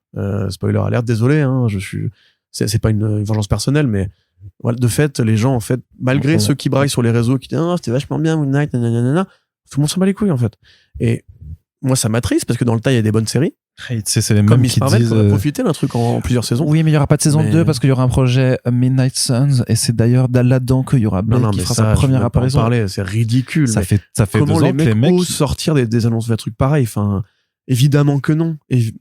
Attention, ça va être enregistré et retenu contre toi quand ils vont l'annoncer vraiment. Mais pas tu rigoles ou quoi. Dans 15 ans, ils vont le faire vraiment, voilà, et on dira ah oui, mais tu vois Corentin, toi qui disais qu'il y aurait pas c'est comme les mecs qui disent mais la Snyder Cut, vous voyez, ça a fini par arriver. Oui. Ça a fini par arriver parce qu'il y a eu un changement de présidence et qu'ils ont lancé une plateforme de streaming. Il leur fallait du contenu à pas cher. Pendant les 5 ans, on a dit ça arrivera pas. Et à pas cher, et ça arrivera pas, c'était pas prévu de le faire. Ils ont payé 60 millions le contenu à pas cher, voilà. Donc rappelle-toi. Donc en fait, si un jour effectivement il y a un film Midnight Suns, ce dont je doute, mais avec toute la force du monde, ce sera pas là qu'ils vont introduire Blade. Enfin, Blade. Mais Blade est plus fort en tant que marque évidemment, que Blade, Midnight il a une Suns. trilogie au cinéma avec Wesley Snipes. À l'époque de la nostalgie qu'on vit actuellement, ils auraient tout intérêt à faire un reboot de Blade avec Blade. Et le fait qu'ils ne le fassent pas prouve bien qu'il y a quand même un vrai problème chez Marvel Studios actuellement. Parce que c'est quand même le film qu'ils ont lancé en rated R avec un petit budget. Et je pense qu'ils en sont incapables. Je pense que Feige ne peut pas varier de sa formule. Et pour du coup boucler avec ça, ce sera pareil à mon avis pour Wonder Man. C'est la dernière série de ce pôle qui avait été validé pour alimenter Disney+, quand Chapek était encore là. Ouais, mais il faudra voir les nouveaux, voilà. ce que Brad Winderbaum va valider de nouveau après, tu vois. Je sais, à voir, mais honnêtement, Disney n'est pas en très bonne santé au niveau du streaming, par rapport à la concurrence. Ils ont beaucoup d'abonnés, hein, mais ce que je veux dire, c'est que les audiences par abonné sont pas extraordinaires sur les produits de cette catégorie-là. C'est les IP, en fait. L'IP Star Wars, elle a été très dégradée. Disney, normal. Marvel aussi. C'est normal qu'elle ait été dégradée. Je veux dire, les mecs, ils ont fait de la merde. Enfin, à force de prendre les fans dans le côté, vous êtes tous, en fait, des vieux nostalgiques. Vous voulez Obi-Wan. Non, mais il n'y a pas que ça. Le Book of Boba Fett, machin, etc. Et à côté, ne prendre plus aucun risque. Je veux dire, là, ce qui se murmure, c'est que Dave Filoni va récupérer les commandes de Star Wars. Avec quelqu'un d'autre. C'est ça, voilà, à la place de Kathleen Kennedy. Ouais. On se rend compte quand même, alors moi je suis pas un expert de Star Wars, mais écoutez les Land Riders, les Hot Riders qui sortent de temps en temps, enfin les deux, remarque, Dave Filoni, c'est monsieur nostalgie, c'est monsieur univers étendu pour les vieux geeks qui lisaient les comics de l'époque. C'est pas une critique, moi je sais pas, je connais pas cet univers-là. Mais du coup, il y a vraiment, la réponse a été après Star Wars 8, reprenons Abrams, faisons ce qu'il avait fait à l'époque. Ensuite, ne sortons plus aucun film, annonçons plein de mecs comme Damon Lindelof, Ryan Johnson, etc. Et on annule tout. On va garder le seul projet qui est encore en activité, c'est celui de Monsieur Deadpool 3. Monsieur Deadpool, comment il s'appelle, putain? Sean Levy. Sur Ryan Gosling qui joue Starfighter, un pilote de X-Wing. Ouais. Mais ça, c'est le truc le moins risqué que tu peux faire. Le mec de Deadpool. Non, le truc le moins risqué, ils le font en l'occurrence, c'est de faire un film Mandalorian, quoi, et Grogu. Mais ça, c'est pas du risque pour eux. C'est la seule marque qui a vraiment prouvé sa pertinence. C'est un gros projet pour Disney+. Les audiences sont là, This is the way, voilà. Je sais même pas si ça va tant marcher que ça en plus. Non, moi non plus, mais bref, c'est ça pour dire quand même Après, je sais pas ce que font les films là, Downton Abbey, qui sortent, qui sont donc les prolongements de la série. Ça coûte 10 fois moins cher déjà. C'est sûr. Downton Abbey coûte 10 fois moins cher. C'est vrai aussi. Mais je sais pas, tu vois ce que je veux dire, je sais pas dans quelle mesure par rapport au public que la série a eu, est-ce que tout se transfère et ça fait des entrées au cinéma et Star Wars, et en même temps, si t'as pas vu les 3 saisons de Mandalorian, je pense que le pitch de base, il est quand même suffisamment facile à piger pour que ça attire plein de gens qui connaissent pas, en l'occurrence. Donc ça se trouve, ça, et puis ça reste que c'est un film avec une incroyable mascotte, qui a gros goût, donc bon. C'est pas pour agacer ceux qui n'aiment pas Star Wars 8, mais Wake Up Dead Man et les Knives Out en général font beaucoup plus de chiffres aujourd'hui que des machins comme les dernières séries Star Wars. Voilà, et c'est factuel. Mais ça va, avec les sources Nielsen sur la télé, ça n'a pas grand chose à voir, non. Non, mais ce que je veux dire, c'est que leur faute originelle a été justement en fait d'écouter les vieux cons, de faire des films sur QCM pour un public qui en fait n'est pas si nombreux et ne se renouvelle pas. Marvel Studios aussi sont en train de tomber dans la même équation, de se dire que grosso modo, comme les gens ont pas aimé une partie des gens ont pas aimé Star Wars 8, il fallait revenir au steak frites, et dans le steak frites ils ont fait 2 trucs bien qui sont Andor et un peu The Apprentice qui était sympathique. Andor c'est pas trop steak frites, si. Non, c'est ce que je dis, c'est qu'ils ont fait ces 2 trucs là qui étaient bien, et après tout le reste en fait c'est de la prod peu mémorable, quoi, tu vois. Et Marvel Studios, c'est un peu la même chose. Ils ont écouté les gens qui ont dit ouais, Chia, quel twerk, dégueulasse, féminisme, mes couilles, ou bien ouais, trop de Renoir et de guerre. Et t'as envie de dire bah ouais, du coup c'est trop bien, la marque elle se renouvelle plus du tout. Et en fait, les gens qui vous engueulaient dessus ne sont pas retournés voir les films au cinéma. C'est con, en fait. Peut-être qu'il fallait justement un peu plus oser, et du coup bon bah voilà, et maintenant il est trop tard, quoi. Oui, et pas charcuter les films qui avaient des propositions comme avec The Marvels en fait, qui est un mauvais film, mais pas à cause de la réalisatrice, mais de ce que le studio en a fait. Encore une fois, Black Panther c'est plus d'1 milliard, donc peut-être que les racistes sont pas si forts que ça en fait, mais bon bref. Oui, non, ça c'est une problématique qui sont toujours là. D'ailleurs le côté un acteur noir qui reprend un rôle tenu par un blanc, moi je pensais que ça pouvait être l'occasion de parler, et ben non, pas du tout, pas une fois, c'est pas évoqué une seule fois, mais bref, on en reparlera plus tard. The Beauty, justement, tu mentionnes juste avant, on a eu aussi une nouvelle bande-annonce, et une vraie bande-annonce de Ryan, donc la nouvelle série de Ryan Murphy qui adapte des comics de Jeremy Owen et l'autre qu'on avait déjà oublié la dernière fois, toujours, mais c'est Jason quelque chose, Early, Jason Early. Donc avec ce côté deux agents qui enquêtent sur des séries de morts très bizarres, qui se rendent compte qu'en fait c'est une maladie sexuellement transmissible qui s'appelle The Beauty, qui vous rend beau mais qui a des effets secondaires absolument catastrophiques. / un produit cosmétique. / en fait, tu comprends mieux avec la bande-annonce aussi qu'en fait c'est un produit cosmétique qui va être lancé et qui a visiblement qui circule déjà, qui vous donne donc une apparence de top modèle, mais par contre qui va vous faire mourir dans d'atroces souffrances, et qui non seulement une fois que vous l'avez pris, effectivement en fait c'est un agent que vous pouvez transmettre en couchant. Et le côté très cynique du truc, c'est dit mais s'il y avait pas vu que la population n'est pas au courant pour le moment qu'il y a ces effets secondaires là de l'enfer, en fait si tu peux choper une maladie sexuellement transmissible qui te rend méga beau, en fait c'est une MST que tout le monde veut choper. Et donc on va suivre 2 agents qui enquêtent là-dessus, qui vont découvrir en fait le lien entre ces morts bizarres et le lancement de cette nouvelle drogue. Plutôt une bonne bande-annonce, à mon avis, très différente du teaser qui avait été fait la dernière fois, où toi tu te disais si c'est l'esthétique de la série, etc., on se rend bien compte que non, en fait, ce sera filmé avec des couleurs normales, entre guillemets. Oui, mais il y aura quand même sûrement tous les plans qu'on a vus dans ce rouge-là seront présents. Probablement, il y aura des effets de style, c'est sûr. Mais là, justement, moi, ce qui m'a rassuré, c'est que ça a l'air complètement starbé. Et la bande-annonce insiste vachement là-dessus, les personnages ils gueulent, le monde il a l'air d'avoir aucun sens. Ça a l'air over the top, c'est vraiment le Ryan Murphy toujours over the top où faut y aller en sachant à quoi t'attendre. C'est ça, et puis il y a un côté un peu pub de parfum, forcément qui est mécanique vu que ça parle de cosmétiques et de beauté, avec des plans à Paris, des plans à Venise, un assez beau casting quand même. Moi c'est ce côté frénétique, ça va à 100 à l'heure, et on sait que malgré le propos éventuel sur la superficialité, sur le côté on juge les gens par rapport à leur apparence et tout le monde veut être beau et les réseaux sociaux, la vacuité, etc. En fait, c'est pas une série qui va dénoncer grand chose, on va juste être là pour se marrer et voir des starbés qui se picousent en se suicidant juste pour avoir une baguette pendant 5 minutes. Moi ça me va en fait. Ça, par contre c'est pas du tout l'ambiance des comics, ce qu'on voit dans ces images. Mais tant mieux, les bonnes adaptations. Ça crée pas comme ça dans les comics, c'est beaucoup plus polar, beaucoup plus vraiment premier degré, un petit peu inquiétant, quelque chose comme ça, quoi.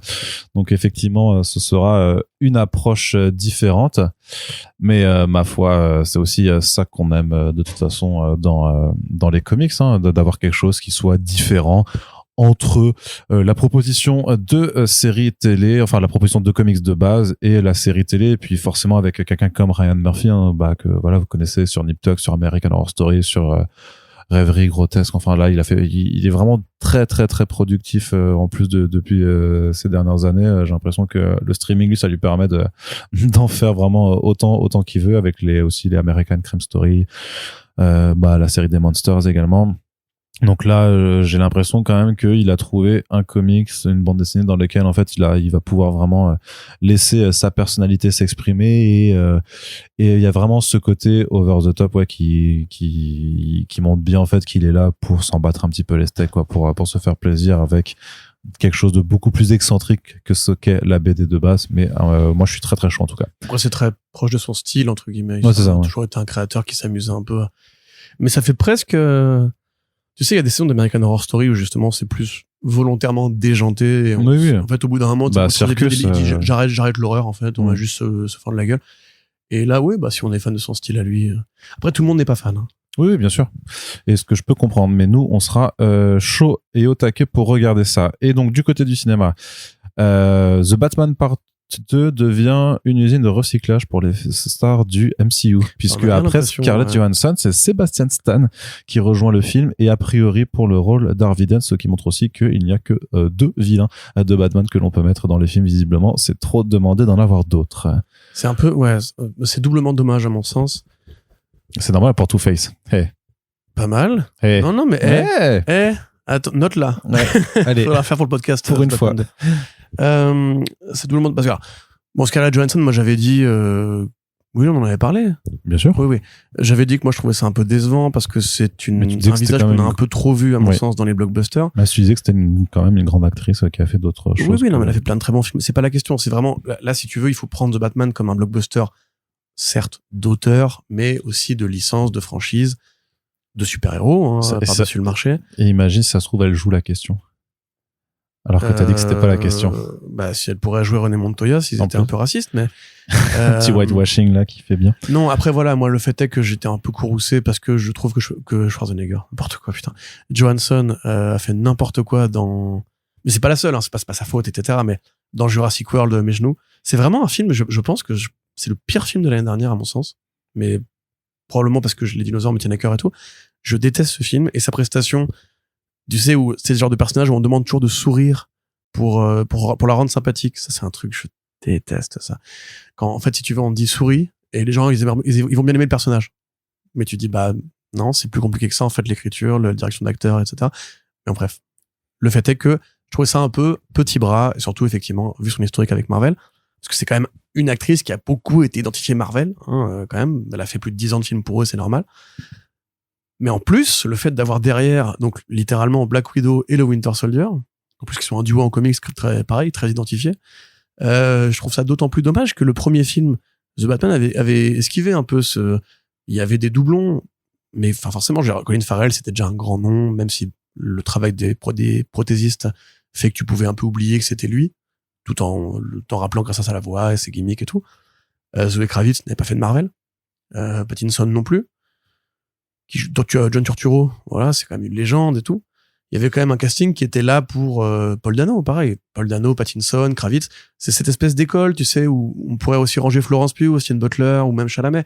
Des gens qui arrivent à alterner entre Hollywood avec des grosses machines et aussi des films beaucoup plus indés, beaucoup plus, tu vois, Guadagnino, etc. Et c'est vrai que... Stan, c'est un peu ça aussi, parce qu'avec ça, oui. c'est le film sur Trump, notamment, tu vois, il y a... The Apprentice, merci. Très bon film. Tu vois, ils ont quand même aussi des parcours où ils arrivent à sortir du carcan blockbuster. Et en plus, ça fait un bail, tu vois, parce que déjà, lui, avec Aitonia, avec Margot Robbie, il était déjà là pour voilà. Il avait fait aussi Tommy Lee. Alors, il avait quand même joué 2 fois des maris violents. Tommy Lee dans la série Pam and Tommy, avec Bidule. Avec Seth Rogen notamment, mais avec aussi Bidule, cette actrice Lily James. J'allais dire Lily Allen, non, c'était James, oui, pardon. Avec aussi Different Man, prod de A24, je crois, qui est putain de très bon film, pour le coup. Et oui, il a une très belle filmographie à côté, mais néanmoins, pour l'essentiel du grand public, ça reste le Winter Soldier. Et un Winter Soldier qui sera encore dans Avengers Secret Wars, donc la même année que... Doomsday. Secret Wars aussi. On sait pas, justement. Parce qu'avec les tournages, il y en a qui se disent, peut-être qu'il meurt dans Doomsday, et c'est pour ça qu'il peut aller tourner dans The Batman Part 2. À voir, mais en tout, je doute quand même, parce que c'est une de leurs plus grosses stars encore en vie. Si jamais il est dans dans Secret Wars, il sera la même année dans The Batman 2 et Secret Wars. C'est pas grave. C'est pas que c'est grave. C'est moi, j'espérerais un peu de renouvellement, c'est tout. Il y a d'autres noms, il y a d'autres gens, il y a d'autres vilains aussi, c'est la deuxième. Mais peut-être que sous la direction de Matt Reeves, ça marche pas, parce qu'en l'occurrence, il s'est bien avéré. Harvey Dent, il a le physique, Je n'en doute pas une seconde. Juste, j'aurais aimé prendre des gens qu'on connaît pas. Un peu plus nouveaux. Pattinson, c'était un vrai risque. Rappelle-toi, quand il a été lancé en Batman, déjà, évidemment, comme d'habitude, c'était pas un inconnu. Les gardiens du temple étaient en mode quoi? Mec de Vice, vampire à Pochibri. J'imite un gardien du temple. Enfin, plutôt les Snyderiens, d'ailleurs, que les gardiens, parce que le gardien du temple, je pense que c'était plutôt agréablement surpris, parce que c'est quand même pareil, un très bon acteur. Mais voilà, c'est pareil. Pattinson, je veux dire, il sort de 24, il sort de The Lighthouse, il avait fait Cosmopolis, enfin, tu vois, il avait fait 2 films avec Cronenberg. De filmographie. C'est moi, ce genre de gars-là, tu vois, que j'aimerais bien qu'on retrouve dans ce genre de production. Il y a des gens qui, justement, viennent d'un cinéma qui est fondamentalement différent, qui n'a vraiment rien à voir avec les licences qu'on a déjà à Hollywood, pour créer un effet de nouveau, pour créer une sensation que c'est vraiment un univers qui est à part, que Hollywood a vraiment envie de traiter comme un truc particulier. En fait, voilà, j'aurais aimé qu'il fasse que ce qu'a fait Denis Villeneuve avec Dune. Ou avec Dune, le mec, justement, il a été prendre Chalamet, il a été prendre Butler, il a été prendre Zendaya, Zendaya, tu me diras, t'es chez Marvel, mauvais exemple, mais bon, c'est Zendaya. Il a été prendre, qu'est-ce que j'oublie? Tous ces gars-là, tu vois, il y avait évidemment des doublons, il y avait Josh Brolin, Thanos, etc. Mais au global, quand même, et Momoa, évidemment, mais au global, quand même, le casting était suffisamment bien dispatché pour que, limite, tu oublies que ces mecs-là ont fait des grosses productions. Moi, ça me dérange pas d'avoir Sebastian Stan. Ce qui me dérange, c'est d'avoir Stan et Johansson côte à côte dans le même film. Et surtout, si, justement, alors, j'y crois pas une seconde, mais tu sais, il y avait Jeff Snyder qui a dit, ouais, ce sera Duela Dent, Johansson, et Harvey Dent, double face.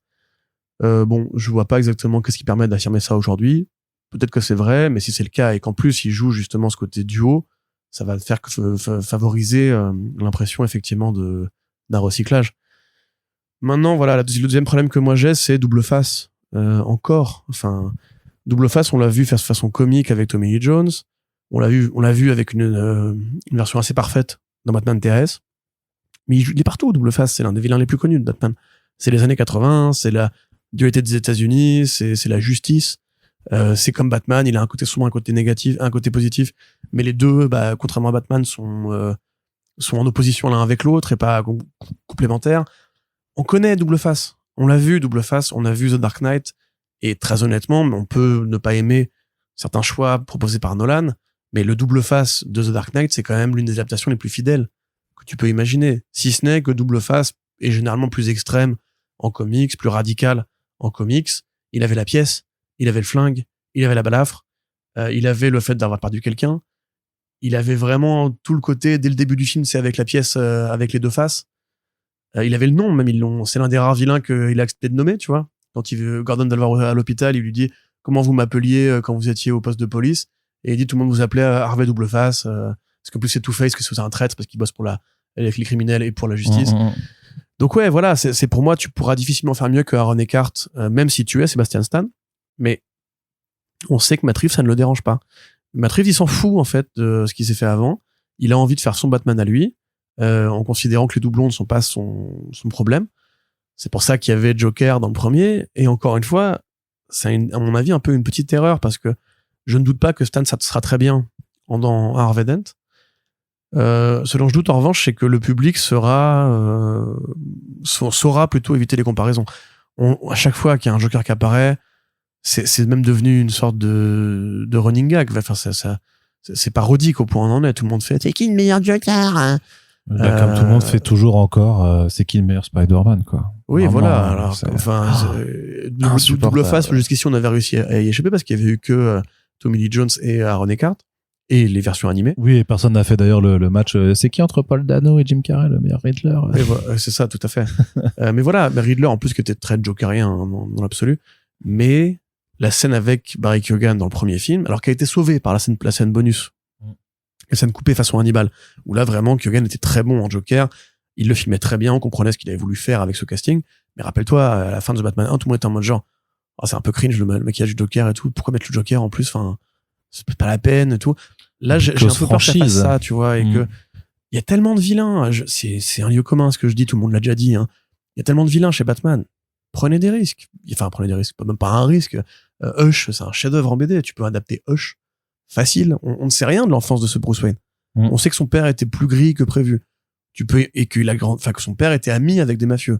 Tu peux imaginer une version de l'histoire où il y a un autre Thomas Wayne-like, donc le père de Hush, qui aurait lui été plus dans le côté criminel, et tu ramènes le meilleur ami d'enfance de Bruce Wayne. T'en fais un vrai polar à la Fincher, entre guillemets. Tu fais Ultimate Game, tu fais The Game, parce qu'il est fan de Fincher, il va forcément faire un plagiat de Fincher. Façon Batman. Double face, c'est une très bonne idée parce que ça va très bien avec son univers. La justice, les flics, le côté ville en perdition. Mais en plus, il avait déjà dit que c'était vachement inspiré de Long Halloween pour le premier. L'assassin. En fait, après Long Halloween, j'ai découvert Dark Victory et je me suis dit, putain, ils sont quand même forts, Jeff Loeb et Tim Sale. Allez, on y va et tout. Donc, à la fois, je suis content parce que j'aime beaucoup Stan et j'aimerais bien que les gens le découvrent dans un autre, enfin, le grand public le découvre pour un autre rôle que Bucky, parce que Bucky, c'est un rôle qui est un peu ingrat en plus. Parce que t'es le chef d'équipe, mais t'es pas cap. À la fois t'es cool et t'es un peu un daron, etc. Mais en même temps, bah t'es pas le comique, t'es pas le vrai légitime, etc. C'est un peu le buddy, tu vois, Bucky. Ouais. Voilà. C'est un peu Buddy Barnes. Alors que là, pour le coup, voilà, double face, il peut avoir l'occasion de briller, de faire un truc plus complet. Mais néanmoins, j'ai très peur des origines. J'ai très peur qu'on nous refasse le coup au début, ils sont potes. En cours de film, il se fait balafrer par X, Y vilain. Ah, ouais. Moi, j'aimerais bien tu vois, comme dans Ratatouille. Qu'est-ce que vous avez de nouveau? Non, je pense pas. Qu'est-ce qu'on a de nouveau? Ce qui serait plus intéressant, c'est qu'il fasse, dans le film, il est balafré direct, en fait, il arrive comme ça. On s'intéresse pas aux origines, et puis chez DC, en Black Label, ils font une mini-série sur les origines du personnage, ça avec Steven Subich de nouveau. Mais après, je sais pas si... aussi, ça. Ouais, c'est ça. Faudrait que ce soit Paul Dano qui le réécrit aussi, parce que je suis pas, enfin après, je suis pas sûr que Sebastian Stan soit mauvais scénariste oui, en tant que seul. Ouais. Ou alors, il ferait en fait, ce sera Duel à Dent qui sera, donc Scarlett Johansson, qui sera double face, et oh là là, on a fait une Night of Vengeance. Ouais, bah on verra, écoute. On en reparlera d'ici. C'était Earth One, ça. Ou Harvest fait tout à fait, ces duels-là qui devient dans Earth One, ouais. double face. Mais un autre vilain, s'il vous plaît. Un autre vilain. Condiment King. Clock King. Condiment King, vu dans l'univers de Matt Reeves. Calendar Darman. Comment tu fais ça? On discute. Oui, mais voilà, mais c'est parce que tu veux un tueur en série, parce que Fincher, gna. Mais oui, mais non, je veux un plus petit vilain. Je veux un plus petit vilain qui serait justement l'arbre la forêt derrière l'arbre double face. Tu vois, un plus petit vilain qui serait là dans les interstices. Hush, encore une fois, bordel. Pourquoi personne n'a adapté Hush? C'est tellement facile à faire. Avec le twist à la fin de la révélation. Prends tes cachets. Voilà. Allez. Excuse-moi de m'intéresser un peu à ce qu'on traite. Mais je vois, mais quelle passion. Et donc, on terminera avec le 3e teaser d'Avengers Doomsday qui a été mis en ligne officiellement 2 semaines après que tout le monde, enfin pas tout le monde l'ait vu, hein, mais qu'il a été leaké sur tous les formats, du 540p, du 240p et du full 144p et du full HD vaguement tenu droit. Quel plaisir de retrouver les X-Men de la Fox encore une fois. On va encore pouvoir leur dire adieu pour la 6e fois en 5 ans. J'ai l'impression. C'est quand même fou, quoi, de pas réussir jusqu'au bout, à ne pas vouloir s'en détacher. Ouais, mais ça me fascine à chaque fois. Moi, ce qui m'étonne, c'est que ce soit pour Doomsday. En l'occurrence, ce sera pour Doomsday et Secret Wars, les deux ensemble. Ces cartouches-là, non. Je vois pas ce que non, ils auraient pas pu parce qu'ils ont besoin que les gens reviennent. Donc c'est déjà un film multivers. Le plan, film numéro 1, Humanité 616, entre guillemets, enfin, 19999 contre Doctor Doom, virgule, deuxième film multivers Battle World, en fait, non. C'est directement, c'est multivers. Bah, il y aura encore plus de multivers dans le Secret Wars que dans Doomsday, quoi. Oh là là. Après, moi, je vais pas cracher dans la soupe. Ça a l'air d'être très lié à la dimension du Void de Deadpool et Wolverine au final, quoi. Parce que c'est là-dedans que sont les X-Men de la Fox techniquement. Bah, je sais pas. Ils ont été purgés, ceux qui étaient dans le Void. Non, ils vont venir d'une Terre qui existe. Est-ce que ce sera parce que la Terre principale, techniquement, elle n'existe plus. Enfin, après, on va me répondre que s'ils peuvent ramener Cap du passé pour d'une Terre alternative. Parce qu'apparemment, quand tu vas dans le passé, tu crées une nouvelle timeline, puis nanana. Tout à fait. Non. C'est comme ça que ça marche, Coco. Pas dans Retour vers le futur. Oui, mais ça tombe bien, on est chez Marvel Studios. Pas dans Terminator non plus. Le passé justifie c'est toujours pas les films dont on parle. Je m'en fous. C'est toujours pas cette théorie quantique de si tu vas dans le passé, tu crées une nouvelle réalité parallèle. Mais dans ce cas-là, tout, Endgame ne marche pas. Il reste encore une timeline où c'est la merde. Oui, mais on s'en rend parce que c'est pas la sacred, c'est pas la sacred. Attends, le but c'est de sauver la timeline sacrée et pas les autres, on s'en branle, elles sont pas sacrées. Bref, les gens vont me répondre ça, effectivement, et dans ce cas-là, on s'en bat les steaks puisque ils peuvent bien faire ce qu'ils veulent et dire qu'en fait, Deadpool et Wolverine, quand ils disent qu'il y a plus de Terre X-Men pour des raisons X ou Y, enfin, en tout cas, c'est plus compliqué que ça parce que c'est encore un bordel de monstre parce que dans Deadpool et Wolverine, on te dit qu'à cause de Logan et de sa mort dans Logan, la Terre principale de Deadpool va disparaître, sauf que techniquement c'est le futur de cette Terre-là, et donc ils sauvent rétroactivement le futur en créant un autre Wolverine d'une autre réalité, qui du coup sera amené à disparaître s'il n'y a plus Wolverine. Voilà, c'est pour ça qu'il faut pas faire de multivers en fait, parce que c'est trop con. Et donc là, pour résumer, moi j'avoue que ce trailer, parce que ce trailer, c'est pas un trailer, c'est teaser, 3 secondes de vidéo. C'est un teaser. Revoir Patrick Stewart et Ian McKellen, voilà. Je vais pas vous mentir. J'ai un pépère en face de moi. Il va prendre sa tisane. Il va faire. Pour ça que quand même, on était bien. Je ne dégueule pas sur la nostalgie dans ce cas-là de plaisant. Singer. Je dégueule sur son utilisation. Mais oui, mais d'accord. Mais à l'époque, on savait pas. On était petits, frère. Je rigole. Un peu comme un peu comme les mecs à ces soirées. On était tout petits à l'époque. D'ailleurs, c'est pour ça qu'ils faisaient des films pour nous, tu vois, des films pour les enfants. Dur. Aïe. Mais voilà, enfin, genre X-Men 1, X-Men 2, même X-Men 3, moi, j'ai de la tendresse pour ce film. Malgré Brett Ratner. Oui, mais comme moi, j'ai de la... maudit comme franchise. Comme moi, j'ai de la tendresse pour Batman et Robin, quoi, tu vois, parce que j'étais tout petit. Non. Bah si, moi, quand je l'ai vu, j'ai adoré. X-Men 3, c'est quand même mieux que Batman et Robin. Bah, je sais pas, mais moi, je l'ai vu à un âge où, du coup, je n'ai que tendresse pour Batman et Robin. Ah oui, non, bien sûr. Non, mais je te dis pas le contraire. C'était mon Batman préféré de gamin, quoi. Ah, c'est chaud, par contre, là, quand même. Bah, devant le défi 97. Mais t'avais vu le défi? Bah non, le défi, j'étais beaucoup trop, j'étais trop jeune, j'avais pas le droit de le voir. Oh, je l'ai vu bien plus tard. Bah voilà, mais dans ce cas, c'est normal que ce soit ton préféré de ton enfance. Parce que t'as vu que celui-là. T'as réfléchi. Mon préféré de quand j'étais petit, j'ai vu un Batman. Bah oui, c'est léger. T'avais pas fait Bac plus 10, putain. Bref, donc. J'ai toujours fait Bac plus 10. Hein. Donc, c'est effectivement, voilà, mais ça reste, à mon sens, pour ma génération de connards, tu vois, il n'y en a pas eu 40 autres, il n'y en a eu qu'une autre de génération. Mais ça reste, voilà, Magneto Xavier, ça a quand même du sens. Bon, après, je te dis pas que j'ai grimpé au rideau, on savait qu'il serait dedans, donc... Bon, au global, cette campagne de promo, elle m'emmerde. Je trouve ce teaser mieux que, encore une fois, que les deux autres, oui, c'est sûr. Hein. Celui où Thor pris dans sa clairière. Mais c'est trop curieux, parce qu'effectivement, tu m'avais dit que des commentaires positifs étaient là au niveau du chroma, au niveau des choix de colorimétrie et tout. Enfin, les gars, c'est pas que je sois particulièrement cinéphile, hein, mais c'est très facile. Enfin, c'était assez laid, au contraire, cette bande-annonce-là. Comme celle de Cap, hein, c'était assez laid aussi. Celle-ci, bah, c'est des tons ocre. Y a pas spécialement beaucoup d'efforts de fait. Mais bon. Je sais pas. Il y a un truc qui marche peut-être mieux parce que c'est aussi la perspective de ramener ces gens de talent dans une équation qui en manquait un peu, sans vouloir être vexant ou blessant, hein, mais Ian McKellen et Patrick Stewart, c'est des légendes, tu vois, c'est des très grands noms du cinéma.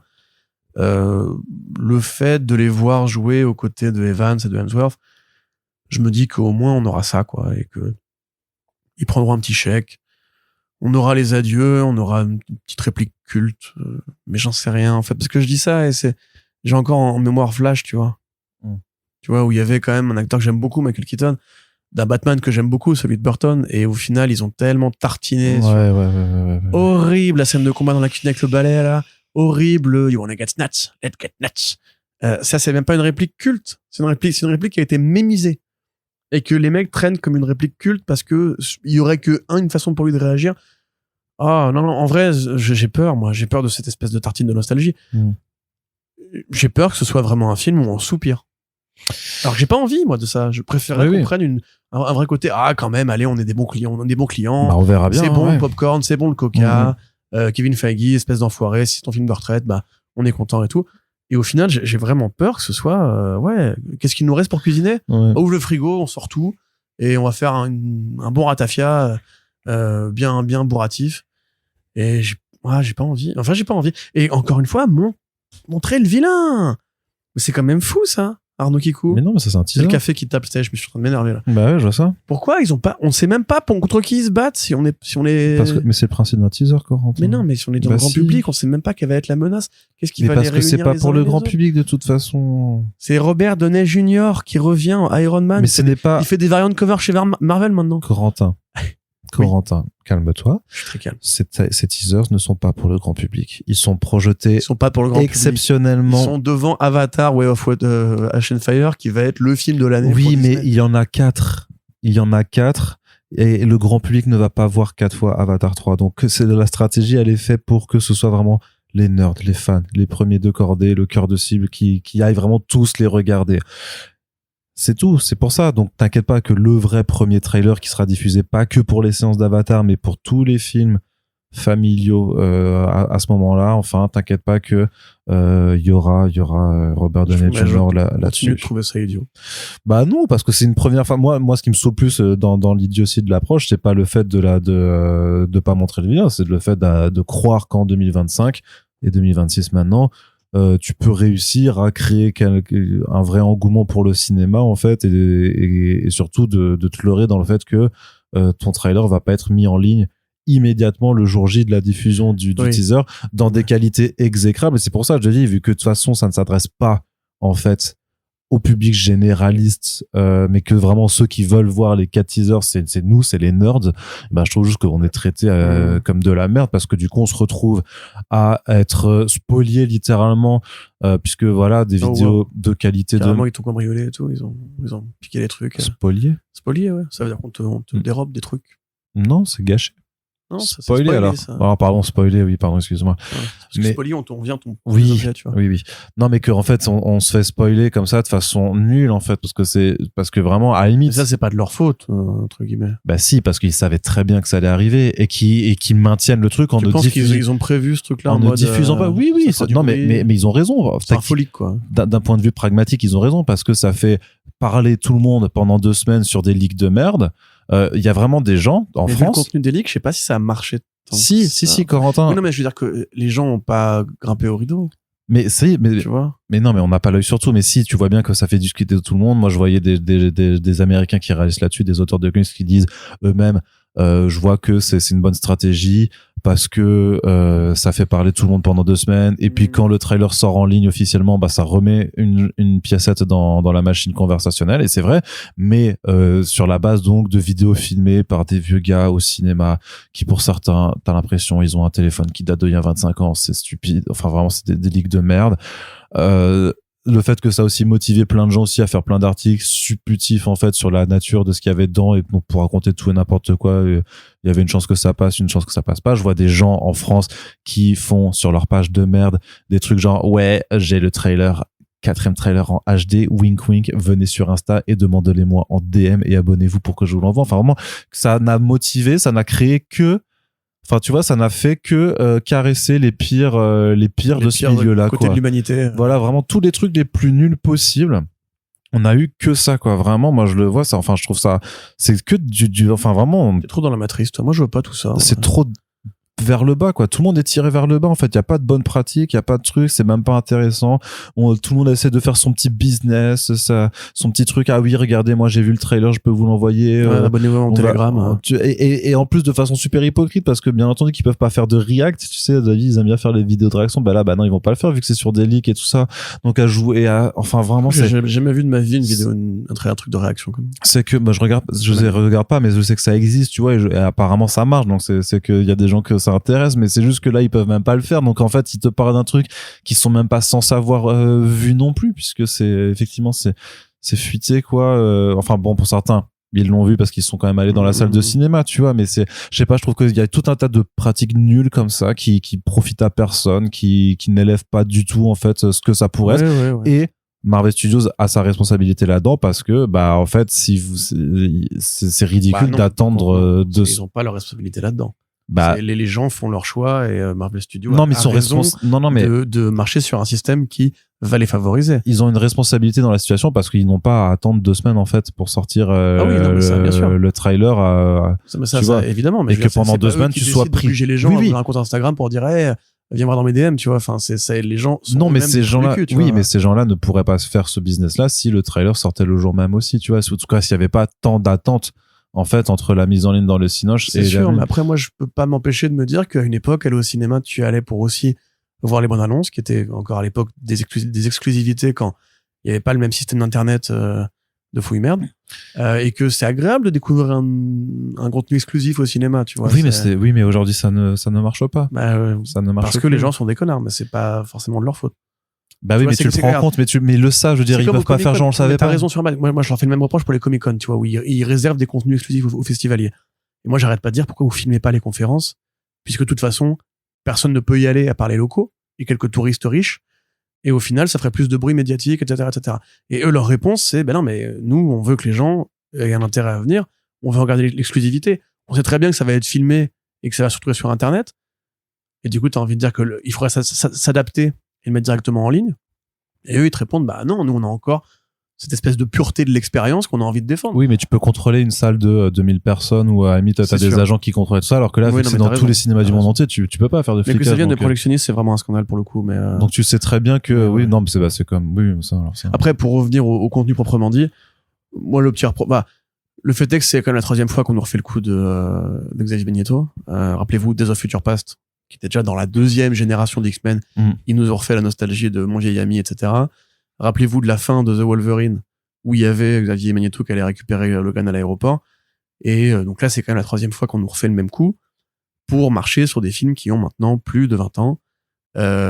Pour moi, ça dit aussi, en plus pareil, le coup de la pièce d'échec. Ça tourne en boucle. Le coup de la pièce d'échec qui est toujours l'hommage à la fin de X-Men 3. Bah oui. C'est vraiment la preuve que quand même ils ont pas réussi à créer grand chose dans le cinéma. Enfin, ils ont créé des choses, mais rien qui appelle à la même nostalgie. Tu fais un hommage, je sais pas moi, à la fin de Thor 1, ça n'a pas le même écho que de faire un hommage à la fin de X-Men 3. Je trouve ça un peu quand même criant, et le fait est que moi-même, je suis un exemple. Je suis plus hypé par cette vidéo-là que par Thor qui prie dans sa forêt. Oui, parce que la vidéo de Thor qui prie, elle est nulle de toute façon. Voilà. Mais même pas intéressant, tu vois, enfin, ça me fait moins vibrer, en fait, parce que je sais à quoi m'attendre, en fait. Et le fait est que ça m'évoque justement à l'inverse un souvenir d'un cinéma qui était peut-être plus précieux, plus talentueux, plus réussi. Et donc, mais je pense, encore une fois, par contre, que l'erreur, c'est aussi que Thanos, c'était l'argument de vente de la phase 1 à 3. Les gens ont kiffé, c'est devenu un grand vilain de cinéma, il y a eu des vidéos, il y a eu des gags, il y a eu des sketchs, il y a eu le SNL et compagnie. S'ils veulent que Doomsday marche, pour moi, il faut un grand vilain, il faut Doom, et il faut tartiner sur Doom, il faut insister sur Doom, il faut dire Robert Downey Jr. qui va revenir pour jouer l'un des plus grands vilains de l'histoire des comics. Si ce n'est le plus grand, il y a des débats sur Luthor, Joker et Doom. Voilà, ça, il faut pour moi que ce soit vraiment bien dans toutes les têtes. Et tant qu'ils ne le font pas, c'est vraiment juste du nostalgie à prendre. On en reparlera en octobre quand il y aura le 5e trailer sur Doom qui sera sorti et que toi tu seras là en disant on n'en peut plus, c'est bon, on a compris, ils ont compris, voilà. Oui, bien sûr, arrêtez. Déjà, j'en ai déjà marre déjà maintenant, donc. Voilà. Allez, donc ça sortira en fin d'année, hein, mine de rien, ce sera en décembre 2026, donc c'est dans pas si longtemps que ça. Et on verra bien les prochaines bandes annonces qui nous arriveront. Et j'imagine que d'ici le prochain front page, on pourra vous parler du 4e teaser avec les Wakandais et je sais plus quel autre personnage là. Les Fantastic Four. Ça, t'as juste la chose, t'as juste The Thing, okay. Apparemment dedans quoi. Enfin apparemment ça a leaké, vous le savez très bien. Mais donc on pourra en reparler d'ici le prochain front page. En attendant, on espère que ça vous a plu. N'hésitez pas à faire vos retours sur l'émission dans l'espace commentaire de notre site, sur les plateformes. Là, vous pouvez mettre des commentaires et des petites notes. N'hésitez pas à nous mettre des notes aussi pour notre visibilité, pour qu'on soit remarqué, pour qu'on soit un peu plus écouté, un peu mieux connu dans ce petit monde. Vous pouvez également nous soutenir sur notre Tipeee, qu'on continue de faire des podcasts sur le long terme. Merci à toutes et tous de nous avoir écoutés, puis on se dit à très bientôt pour le prochain podcast. Salut.